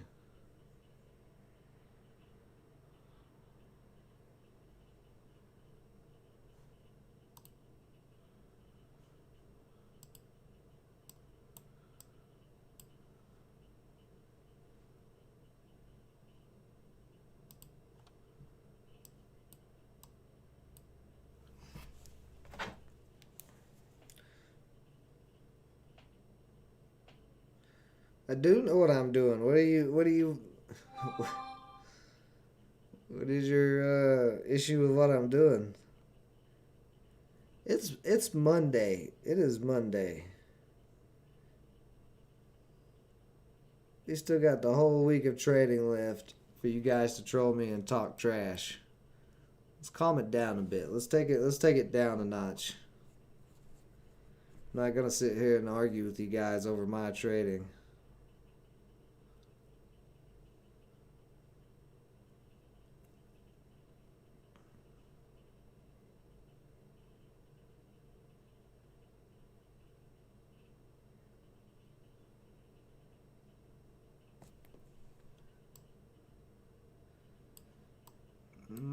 We are getting a strong rejection, almost cracking this trend line.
$6.50 is trying to hold as support.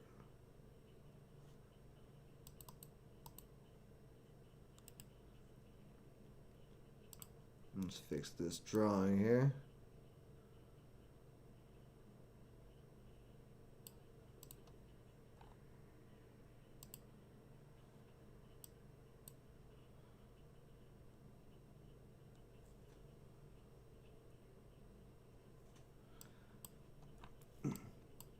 Very nice. Getting some buy in there off the 650. That's what we want to see. As long as we're holding that uptrend, we are good.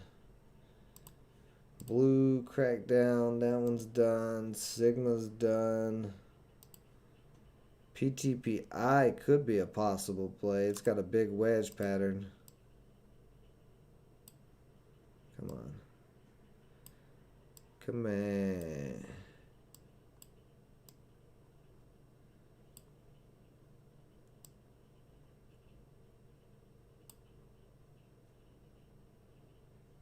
Trying to break out of 4 right now. See, pre-market, actually, yeah, pre-market high is 410. So the top of your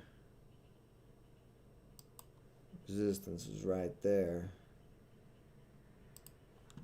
Right, very nice. Continuing to push off of that uptrend on BFRI. Got a little bit of a wedge on FHTX.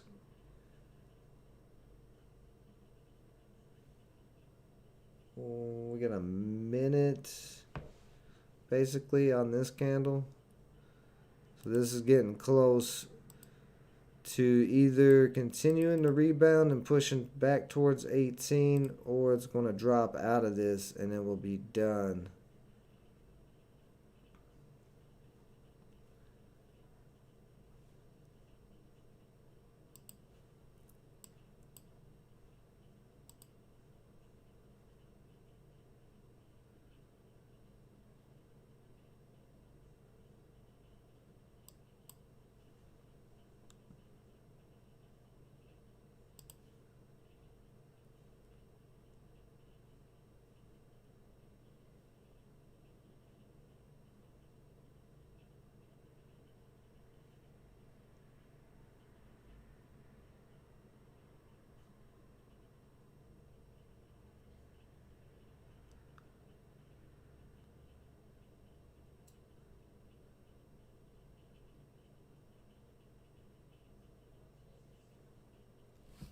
Alright, this 15 minutes fixing to close in 5 seconds.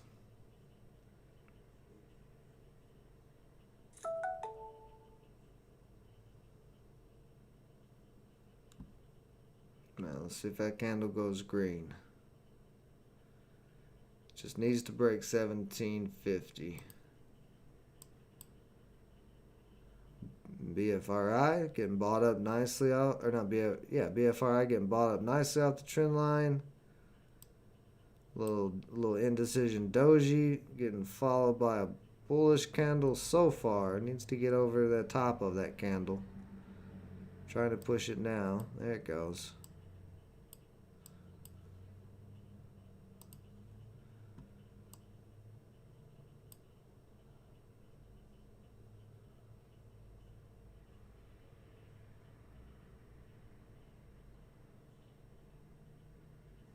That's still super light volume on FHTX at the moment.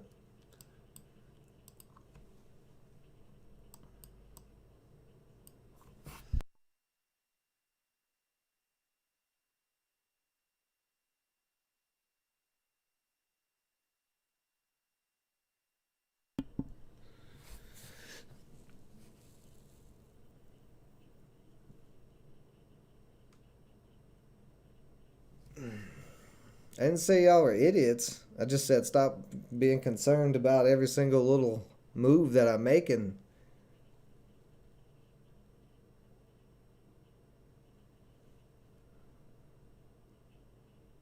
Like y'all are on me like a hawk this morning. Sell, do this, do that. Messing with me about the spy and all kinds of stuff.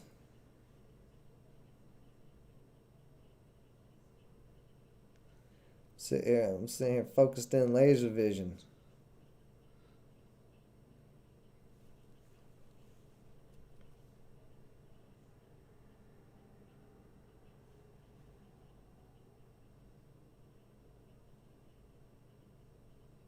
Y'all might as well come trade for me if you're if you're gonna call and move every single minute of the trade that I'm in. Is that what I need to do? I just won't be on the mic at all and let Daniel B in One Life act like announcers, like at a basketball game or NFL or whatever. Then come in and be like, "Oh, now he's holding. It could pop. Oh, it's starting to turn around. Oh, he better sell. Oh no, The Bears linebacker is about to tackle his trade.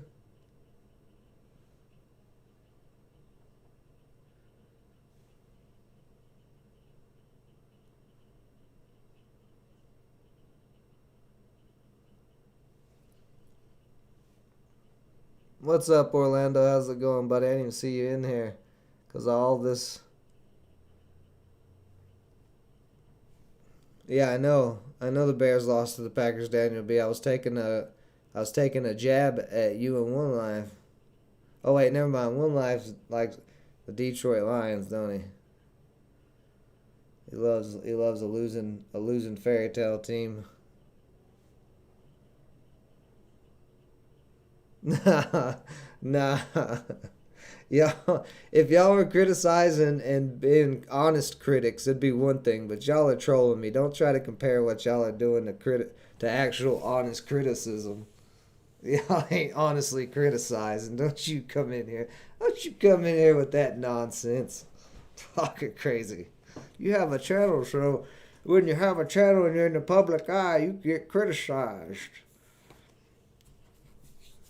Yeah, well, y'all been criticizing me for 2.5 years straight, or however long. And it's only me that you do it to. It's nobody else. I've seen y'all be little nice, be well-behaved boys over in Hal's chat. I was sitting there right there with Apple on the desk, holding each other's hands. I've seen how y'all do over there, and then you come over here, and as soon as you come in the chat, you start distracting everybody else who actually wants to watch and learn stuff, and you confuse them with crazy talk and nonsense and questioning things that you know the answer to,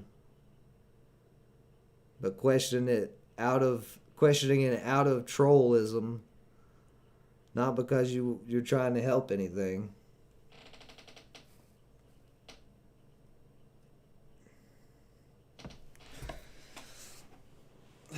Yeah, I would love for Daniel B just to call me an idiot every day. That's the least of my worries. Hold on, I just pulled like a muscle in my back. I got to stand up stretch, guys.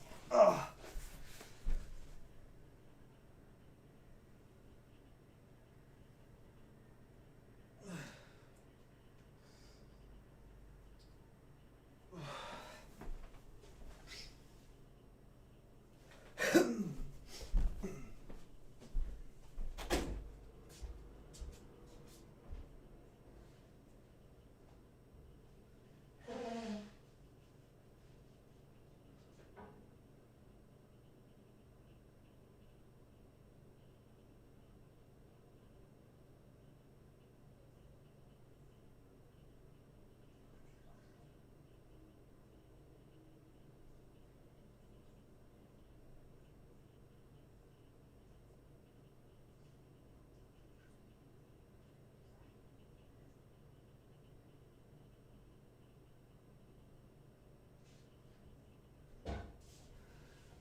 Oh. All right.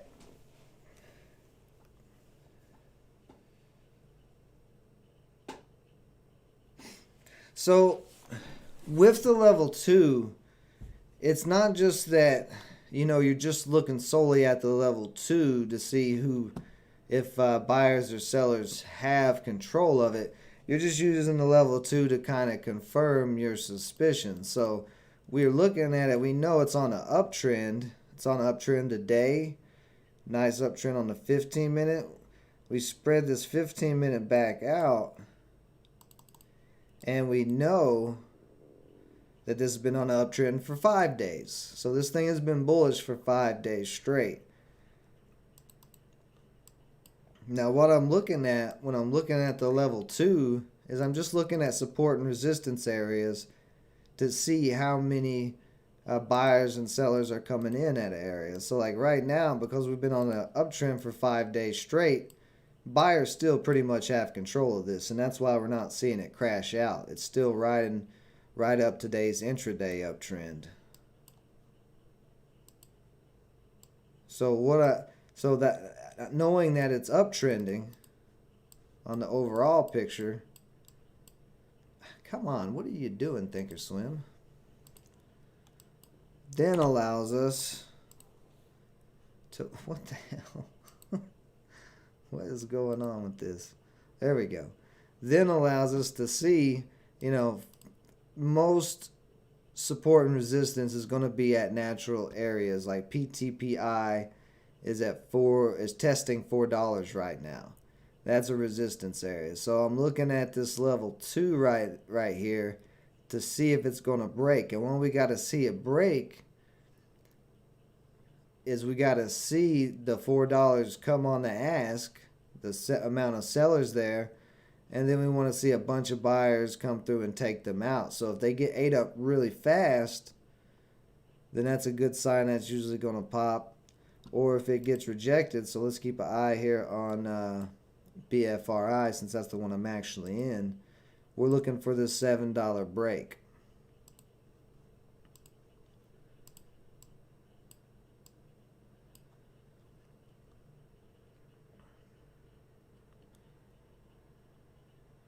So 685, which was the pre-market high, that's past chart support and resistance. When you have a pre-market high, that's always going to be a resistance line. And then when you break a resistance line, that old resistance turns into new support. So we can see 685s keep popping on the bid here. Buyers are stacking at that 685 support line, that previous resistance holding up as support. So if they can continue to stack here, then there's enough demand at this price and not enough supply that the sellers on the level 2 are going to have to come down and meet all these buyers and try to take them out. And if they can't, then the bids are going to keep moving up. And you just saw 686 pop on the bid there for a half second. So on Thinkorswim, you got to add 2 zeros to the actual number.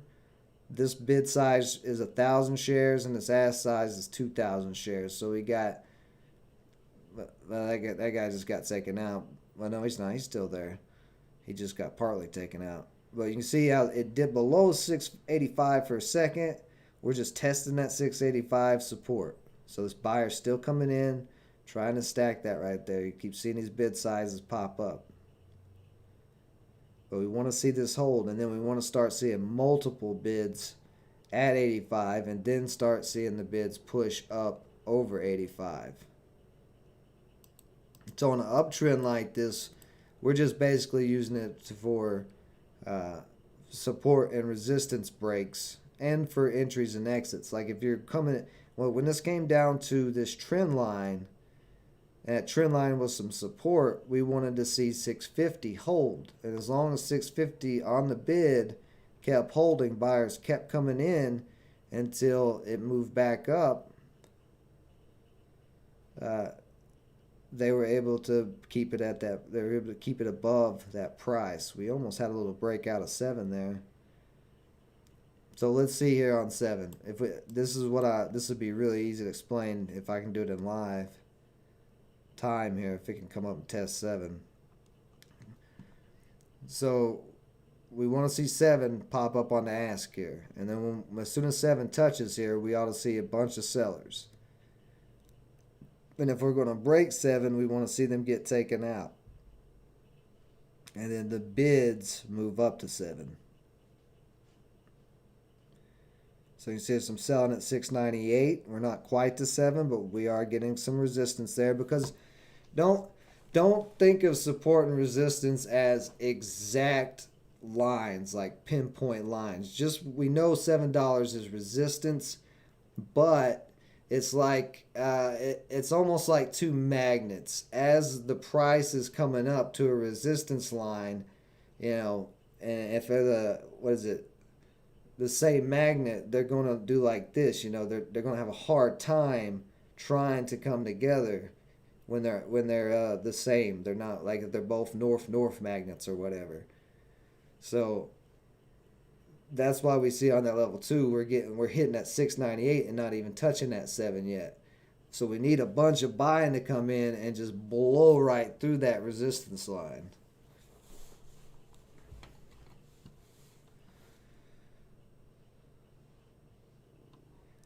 But we could, I mean, we could break through 7 and get hung up at like 702, 704, or we could, come back down here, hang around 686, 687, somewhere around that 685, because our support is 685 at the moment, our resistance is 7.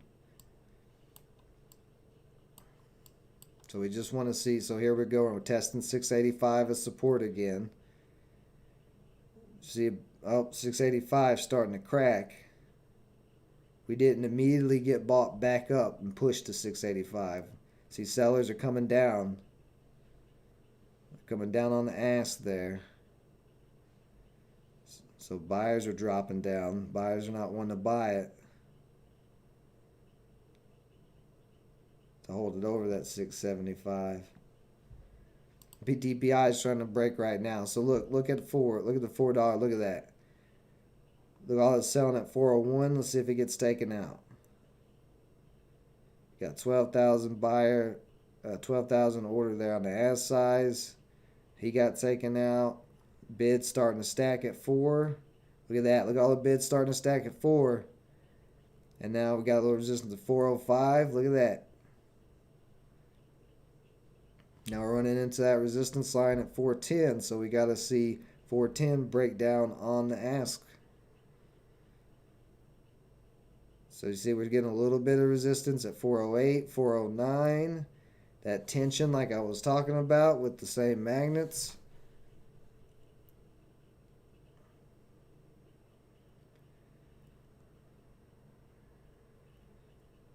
And see how the 410 sellers moved down to 405. Now we're testing 4 as support. Cracked right through it. Let's see if buyers keep holding it up. Yep, buyers still trying to hold it up. See them coming in there. Getting taken out by sellers. Oh, now sellers are starting to act as the resistance. You can see there's a big seller at 4. So whoever wins this battle right here at 4 is going to determine which direction this is going to go.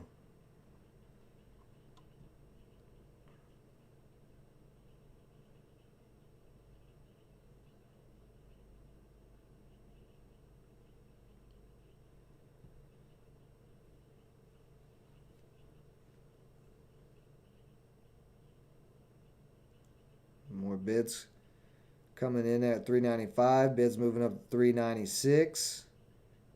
Bids moving up to 397. Bids moving up to 398. We got the 4 there. Let's see if he starts getting taken out. They got this big buyer or big seller. 160. Nope. Buyer's not able to take it out yet. Buyer's trying to hold that 390. They keep coming in at the 390. 390 holds, it'll have another push up to 4.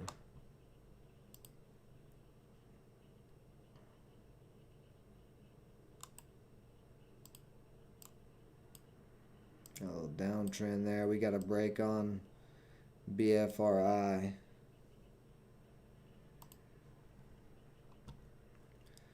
So see, still testing.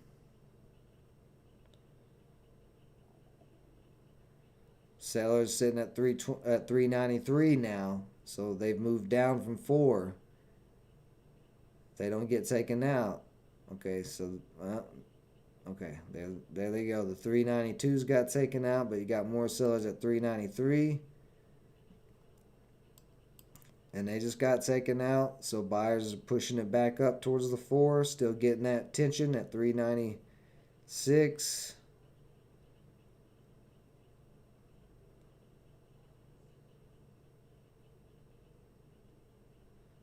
See a lot of tension, because this is a strong resistance area.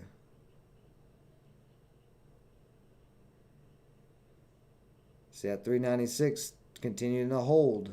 Sellers holding it below.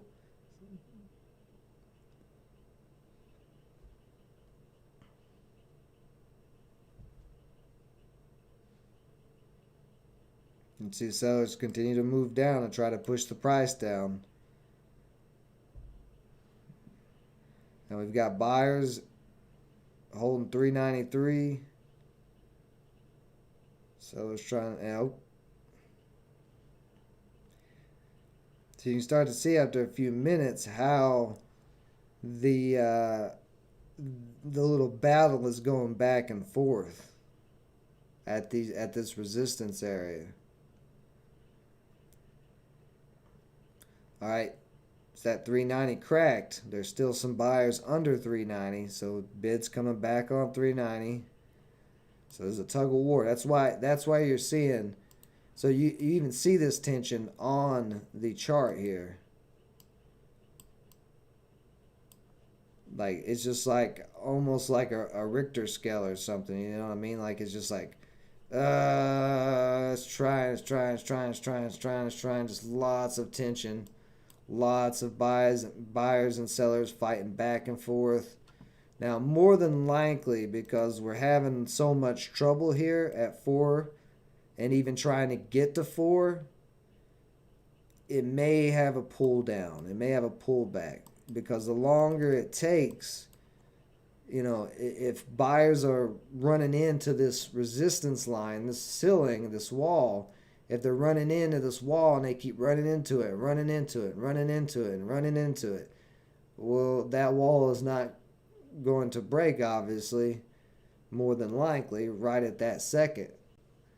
Because if you keep running into something and you keep getting the same results, that can be insanity. So if you're looking for a break,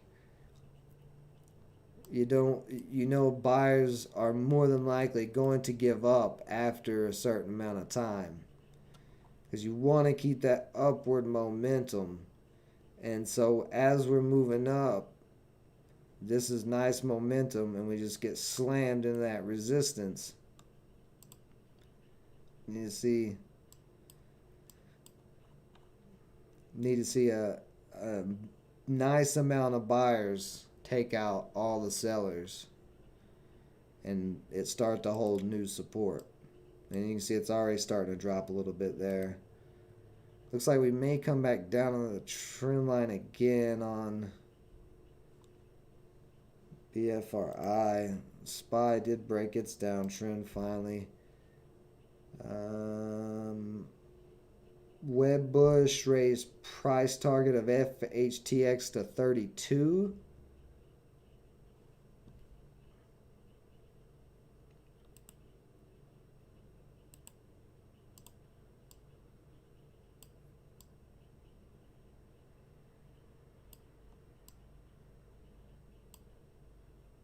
And we just had to crack back down.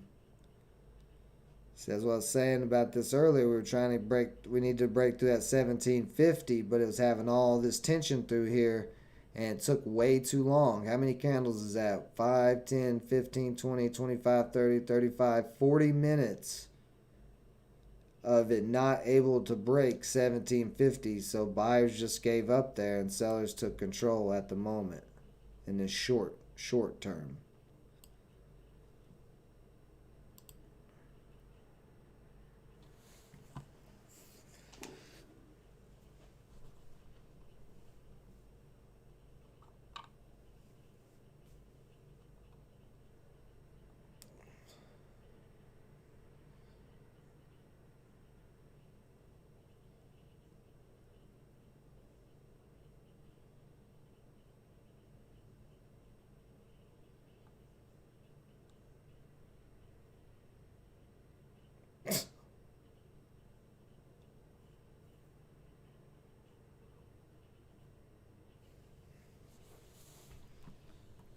It's forming a head and shoulders, Daniel B. It's a long head and shoulders. The shoulder's way, way, way over here on BFRI. So that means the other shoulder had to be way over here. Like what kind of I don't see what you're talking about. See if it's on the 15-minute. Oh, I don't know where you're seeing the head and shoulders. Like if it dumps down to 6 and it comes back up to 7, it could possibly be head and shoulders, but there's no head and shoulders there. What the hell are you talking about?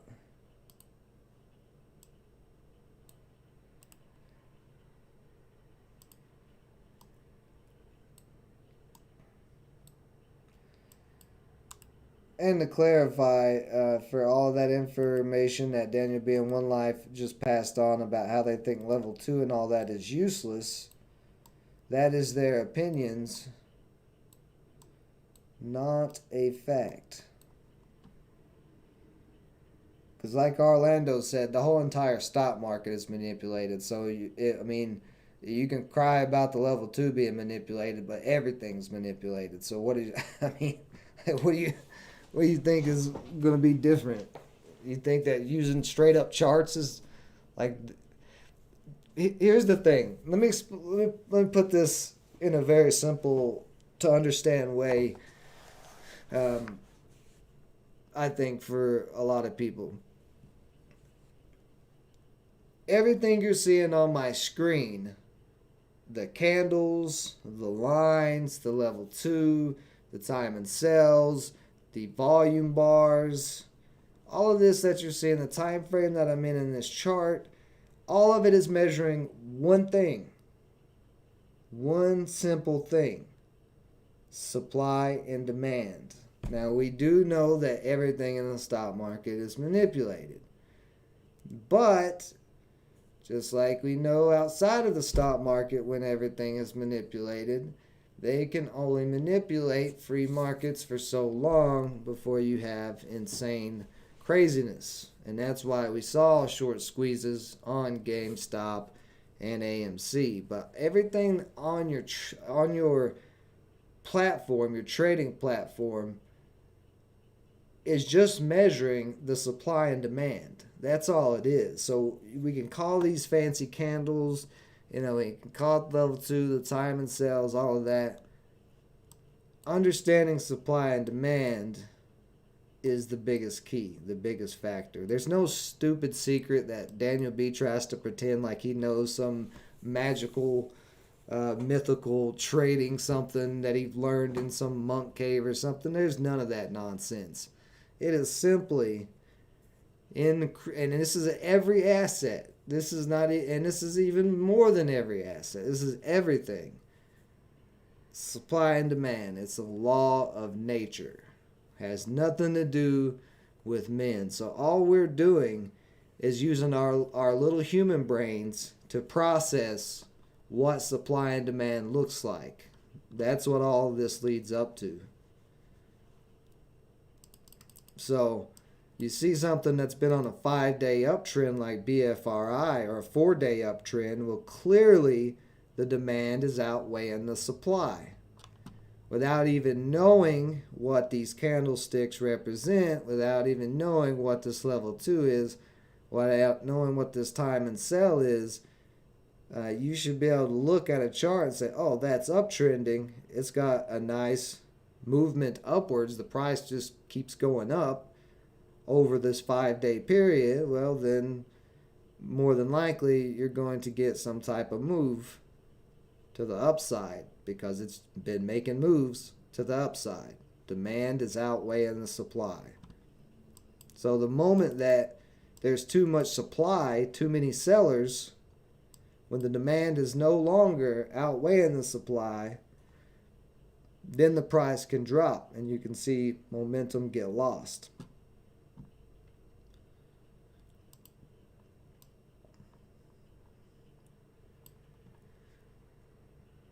All the level 2 and the time and sales and the indicators, the EMAs, all that they are doing is helping you read that supply and demand. It's just different ways to read the supply and demand. Like these candles represent all the buys and sells within a time period. So that information is nothing but the supply and demand. This level 2 is showing you buys and sells coming through. That represents supply and demand. The time and sales shows the buys and sells coming through. That's just supply and demand. The volume bars show the amount of transactions that happened in this time frame of each candle, which is supply and demand. So all of it is just extra little tools and gadgets to help you read the supply and demand. And whether Daniel B likes level 2 or not is irrelevant. That's up to you to decide as a trader as you grow and develop your own strategies and develop your own trading style, because every single person is different. We're all different. So we're going to have our own risk tolerances. We're going to have our own, price targets. We're going to have our own things that we look at specifically. It's just like anything else in life. So don't count off anything just because somebody in some YouTube stream says, oh, it's garbage, it's trash, don't use it. To them, they may not use it because it may not work for them, or maybe they're stupid and they don't understand it, or maybe they're, maybe they didn't try it long enough. Like, there's so many different variables when it comes to trading, because it's all variables on top of the underlying premise of supply and demand.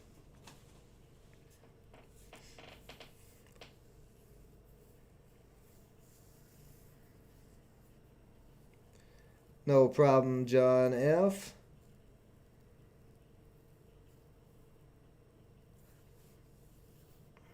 Yeah, I don't. This is what you're trying to consider a shoulder, this little thing?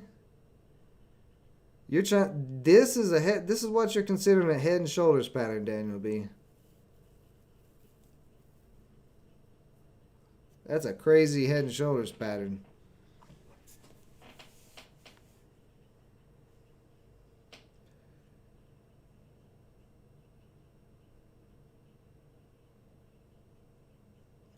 There's not a, Daniel B, there's not a dot, dot, dot. You can't say supply and demand, yes, and then dot, dot, dot, but there's all these other things. No, it's supply and demand. That's it, period. Yeah, there's going to be other sources. It's just like if you go into a grocery store to go buy a banana, right? The price of that banana and the price that you pay for that banana is going to be dependent on the variables of supply and demand. Well, guess what? You go in there to get that banana, and grandma's coming out the corner and she sees there's only one banana left. She's going to come after your ass with the damn buggy, run you over and beat you with her cane. And guess what? Her demand outweighed your demand for that one banana. So anything can happen in any time in life in a supply and demand situation, because supply and demand is literally all around us in nature and everything else. There's always going to be that law of nature that exists. It's the same thing. You go Black Friday. Black Friday is coming. Well, Black Friday is over. But Black Friday, those TVs are really low prices, and they're really low supply. But are they really low prices? You know that they're still making profits at Best Buy or whatever. But the demand is not only going to be your demand for you wanting that TV that's 50% off or 75% off. The demand is going to be those 500 other people who are waiting out in line, who are wearing brass knuckles and been camping all morning and whatever, who want that same thing that you do. So that demand is going to be super high, and it may not drive the price up in that situation as far as the actual currency price. But if you catch a black eye or a bloody nose, well, you got to incorporate that price into your total purchase price, right? Because supply and demand just isn't about the currency number that's put on an item. It's about all of the things that go into that demand. And if you got to take a black eye to get this TV that's on sale, you must really have a lot of demand, and so does everybody else. Now, once those TVs sell out, everybody's waiting in line to try to get them, the little tickets or whatever, to come back 2 weeks later.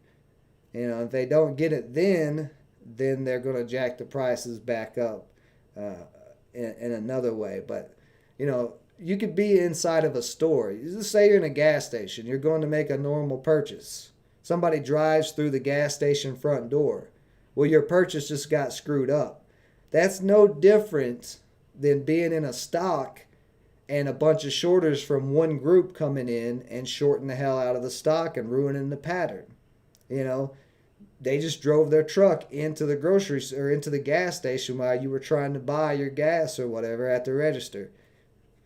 Wasn't that supply and demand was really messed up? It was because the whole situation got insane, right?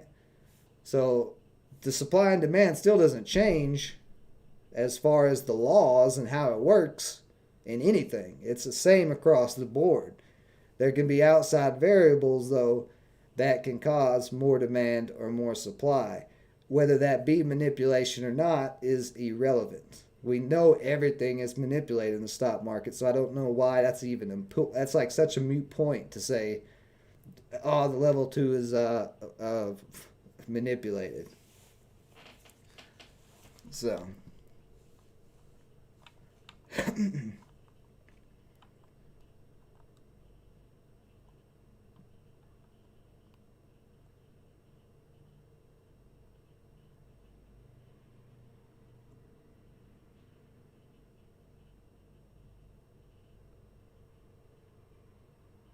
See, you gotta look at Orlando. Orlando is ignoring y'all. This is really crazy. Orlando is 18 years old and he's in here calling out stocks and stuff. While you two 40-year-old plus grown men are in here trying to troll me and have your little fun and stuff. Like how is this? That's how you know you guys. You don't need anything. You're not trying to change y'all's lives. So you think this is all fun and games. You guys got money because you're 40 plus, 50 plus, whatever. You've been trading for a while, all of that. So to you, this may be a game, but to a lot of other people like Orlando who's trying to come up as young people in this broken ass system that we got and all of that, this ain't a game to them. So y'all keep playing these games. You could be making somebody else distracted and causing them to miss out an opportunity to learn something that could change their life, which to me is really shitty. So, you know, like I've said plenty of times before, if it was every once in a while y'all were doing the trolling and stuff, it'd be one thing. But what y'all are doing today, it's not helping anybody and just making y'all look like jackasses. Especially when Orlando's in here, 18 years old, throwing out ticker symbols left and right and calling out technical analysis. Why you two geniuses who claim to want to know, who claim every step of the way of what I'm doing, are not calling out anything or helping anybody with anything. So.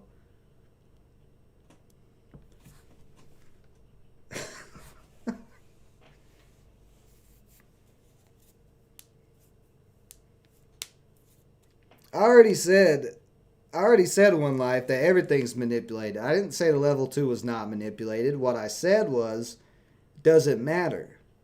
Does it matter the manipulation when it comes to trading? Because it's still supply and demand whether or not there's manipulation. That's the whole point of the whole rant I went on for about 20 minutes about Grandma and the banana and the car crashing into the gas station and Black Friday sales. Yes, things are manipulated. Everything is manipulated. You can't go buy a piece of bubble gum right now without the price being manipulated because the government has taxes on it. So you're not going to go eat the bubble gum or you get the bubble gum or whatever because the government put taxes on it because it's manipulated? Like what are you going to do? Every single thing around you is manipulated because every single price has taxes on it in your real life. Everything you do has taxes on it. So everything around you is manipulated.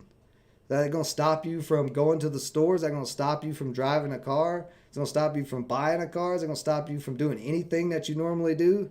No. So why would it be any different in the stock market with looking at level 2 retirement sales? Manipulation exists across anything. Manipulation is a very vague word.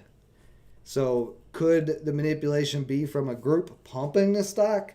That is a form of manipulation.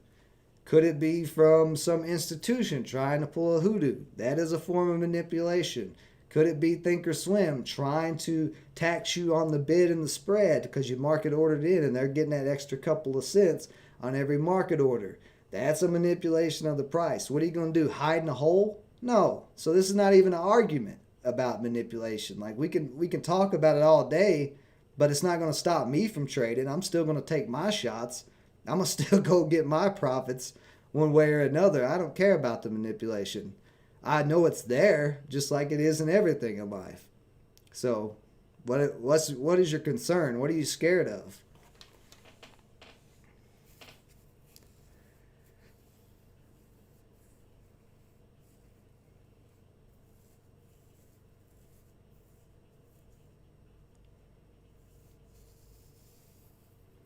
There you go. Exactly. Y'all are manipulating the stream, manipulating from people who want to learn. Like I said, you're being jackasses. Simple life. All that really matters is the tools you choose to use. If they give you more positive results than negative, run with it.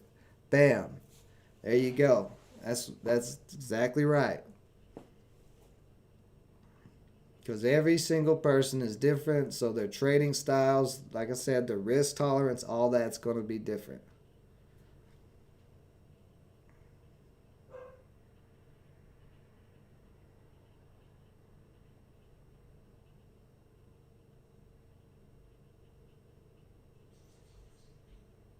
Oh, oh, you're gonna try to hit me with that, Daniel B.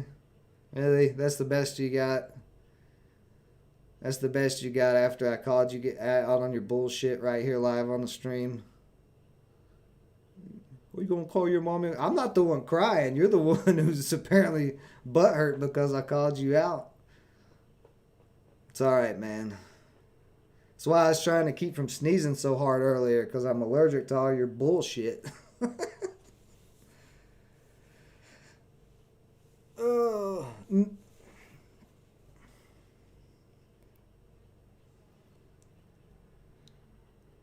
so nothing really going on at this second. We're just kind of still moving up slowly. Probably because somebody's manipulating the stock.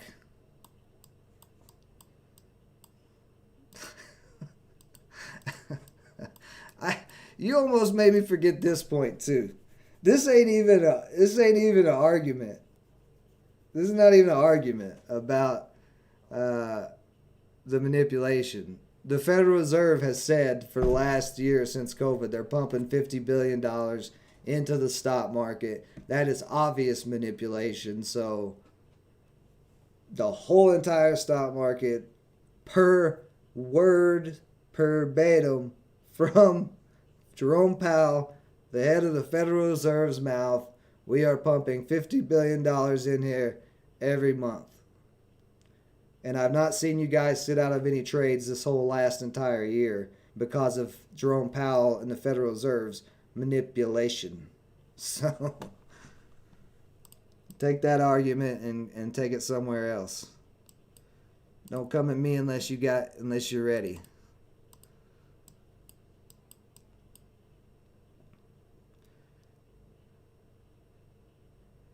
You boys don't want the smoke. And don't worry, we're going to have this live stream debate.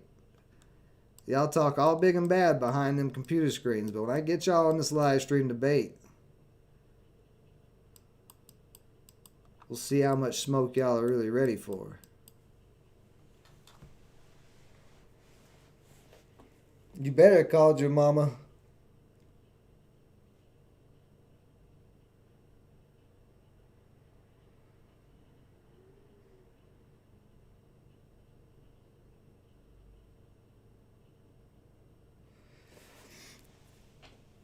Well, the housing market is a tricky one right now. The housing market,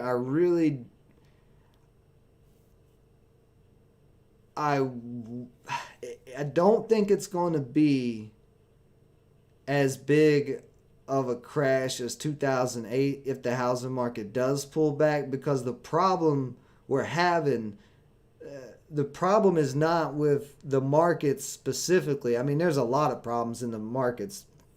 All this manipulation, of course, is a problem. Free market does not like manipulation. We don't even have free market because of all the manipulation. But the problem is with the U.S. currency. The U.S. dollar is becoming worthless as inflation continues to get higher and higher. So with that currency becoming worthless that houses are measured in by for value, if you're measuring the house in US dollars and the dollar goes down to 25% purchasing power, well, then the house could be worth $450,000. But that's why you gotta that's just one currency though that you're looking at the value in. So if you look at like something like gold versus real estate, it took more gold in 1960 or 70, I forget which when exactly it was. It took more gold to buy a house back then than it does now. It took less money back in the 50s, or not money, less US currency, less US dollar to buy a house, but it cost more gold. Now, today in 2021, it's the opposite. You can buy a house for less amount of gold now than you could back in 1950s. But you can't buy a house for less in US dollar than you could in the 1950s because of that switch of the US dollar decreasing in purchasing power. So when you look at, is the housing market going to crash? Well, houses are assets. So if the US dollar is going down, the currency that it's measured in is going down, more than likely they're not going to crash compared to that currency, because if the US dollar is going down, housing prices are going to go up because you need more US dollars to purchase the house because the purchasing power has decreased. So could the house prices go from, say, 300,000 in US dollar right now up to 400,000? Possibly, if inflation keeps on. Could they drop back down to 150,000 USD? Possibly, if everything goes sideways like we had in 2008. But even with the 2008 housing market crash, the only thing that actually crashed, the houses themselves did not lose any real value. It's still a house. It's still got land, which means it's got resources and everything else that comes along with owning a house. So even though in US dollar terms the houses may be worth a lot less, as an asset, it goes back up.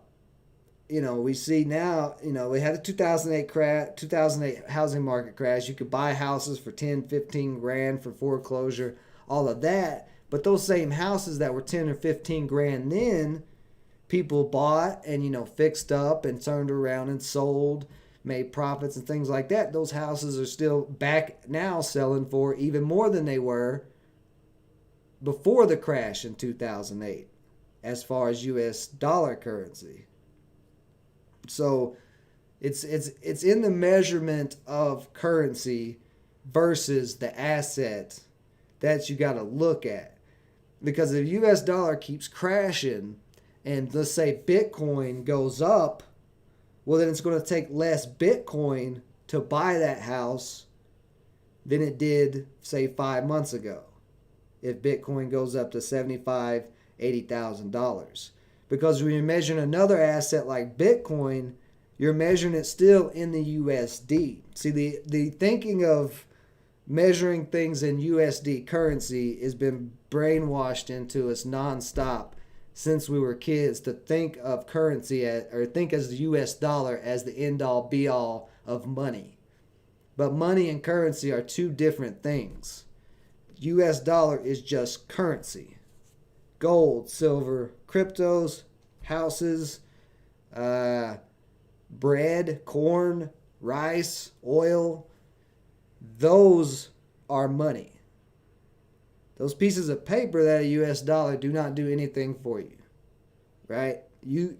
As soon as you get a US dollar, what do you want to do with it? You either want to go buy something with it, whether it be a video game or food because you need to eat, or you're going to buy an asset with it. Either way, nobody is keeping, unless they're not. Anybody who's just keeping US currency sitting and not using it to buy something else probably doesn't understand that it's not a good idea. Like, savings accounts are the biggest jokes in history. Same thing with 401ks. That's why I'm so adamantly against 401ks, because you're giving your money to some investors you don't know who are going to play with your money and for 50 years and make so much money off of it, and you're going to get like a 10% return a year or something like that. So, will the housing market crash as far as U.S. currency terms, U.S. dollar terms? If the U.S. dollar crashes, I don't think so. Well, it would technically, yes, the currency price would crash of the house, but you would still have other assets that actually would have value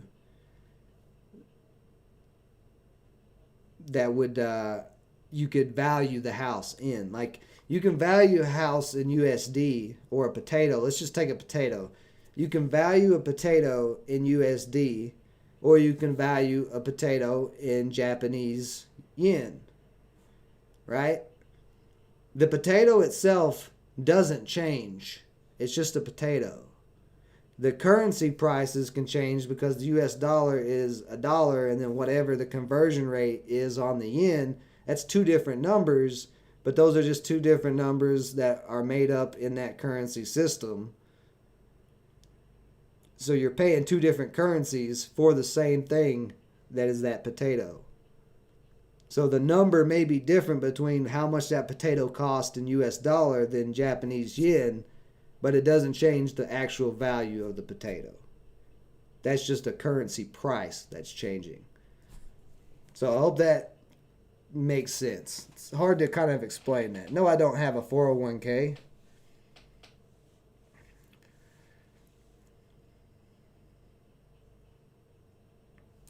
I know BFRI is giving me profit. I see it.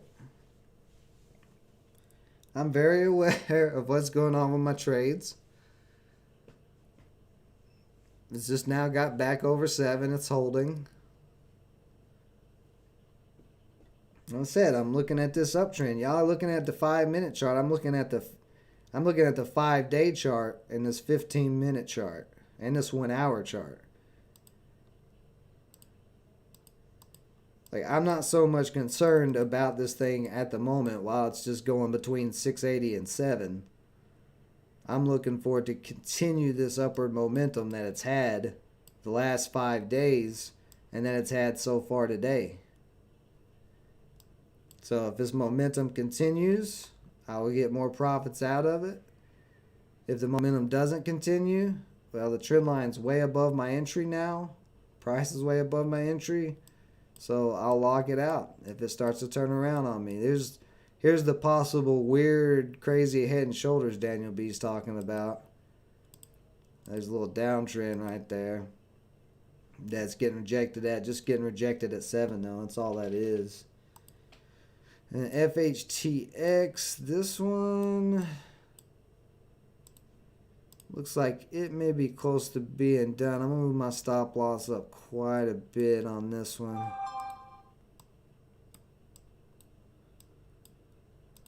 Go ahead and remove that line. Alright guys, oh my god, it's already 12 o'clock. I gotta get going. I did not realize that I had went this long on the stream. I got my stop losses in this one. I'm probably going to move it up some more, but as long as this keeps climbing up on this trend line, I'm just keep moving my stop loss up. Actually connect it back to there. And then on BFRI, I'm just looking for that break of 7 again for it to try to make a new high over 750. So we'll see what happens there. But if you haven't yet, go sign up for frameworkfortune.com. It is free. Sign up with email. I will let you guys know how these trades go if they don't crack. Because if they crack, then you guys, if I put it right, I put my stop loss like right here, probably 640-ish.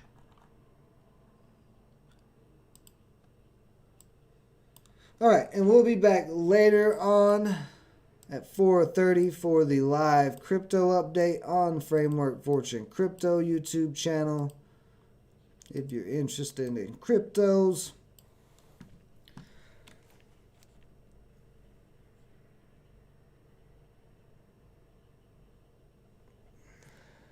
Y'all talking crazy still, huh? Appreciate everybody joining me as always. Stay safe out there. Until next time. It's time to go eat food. Stop arguing with one life and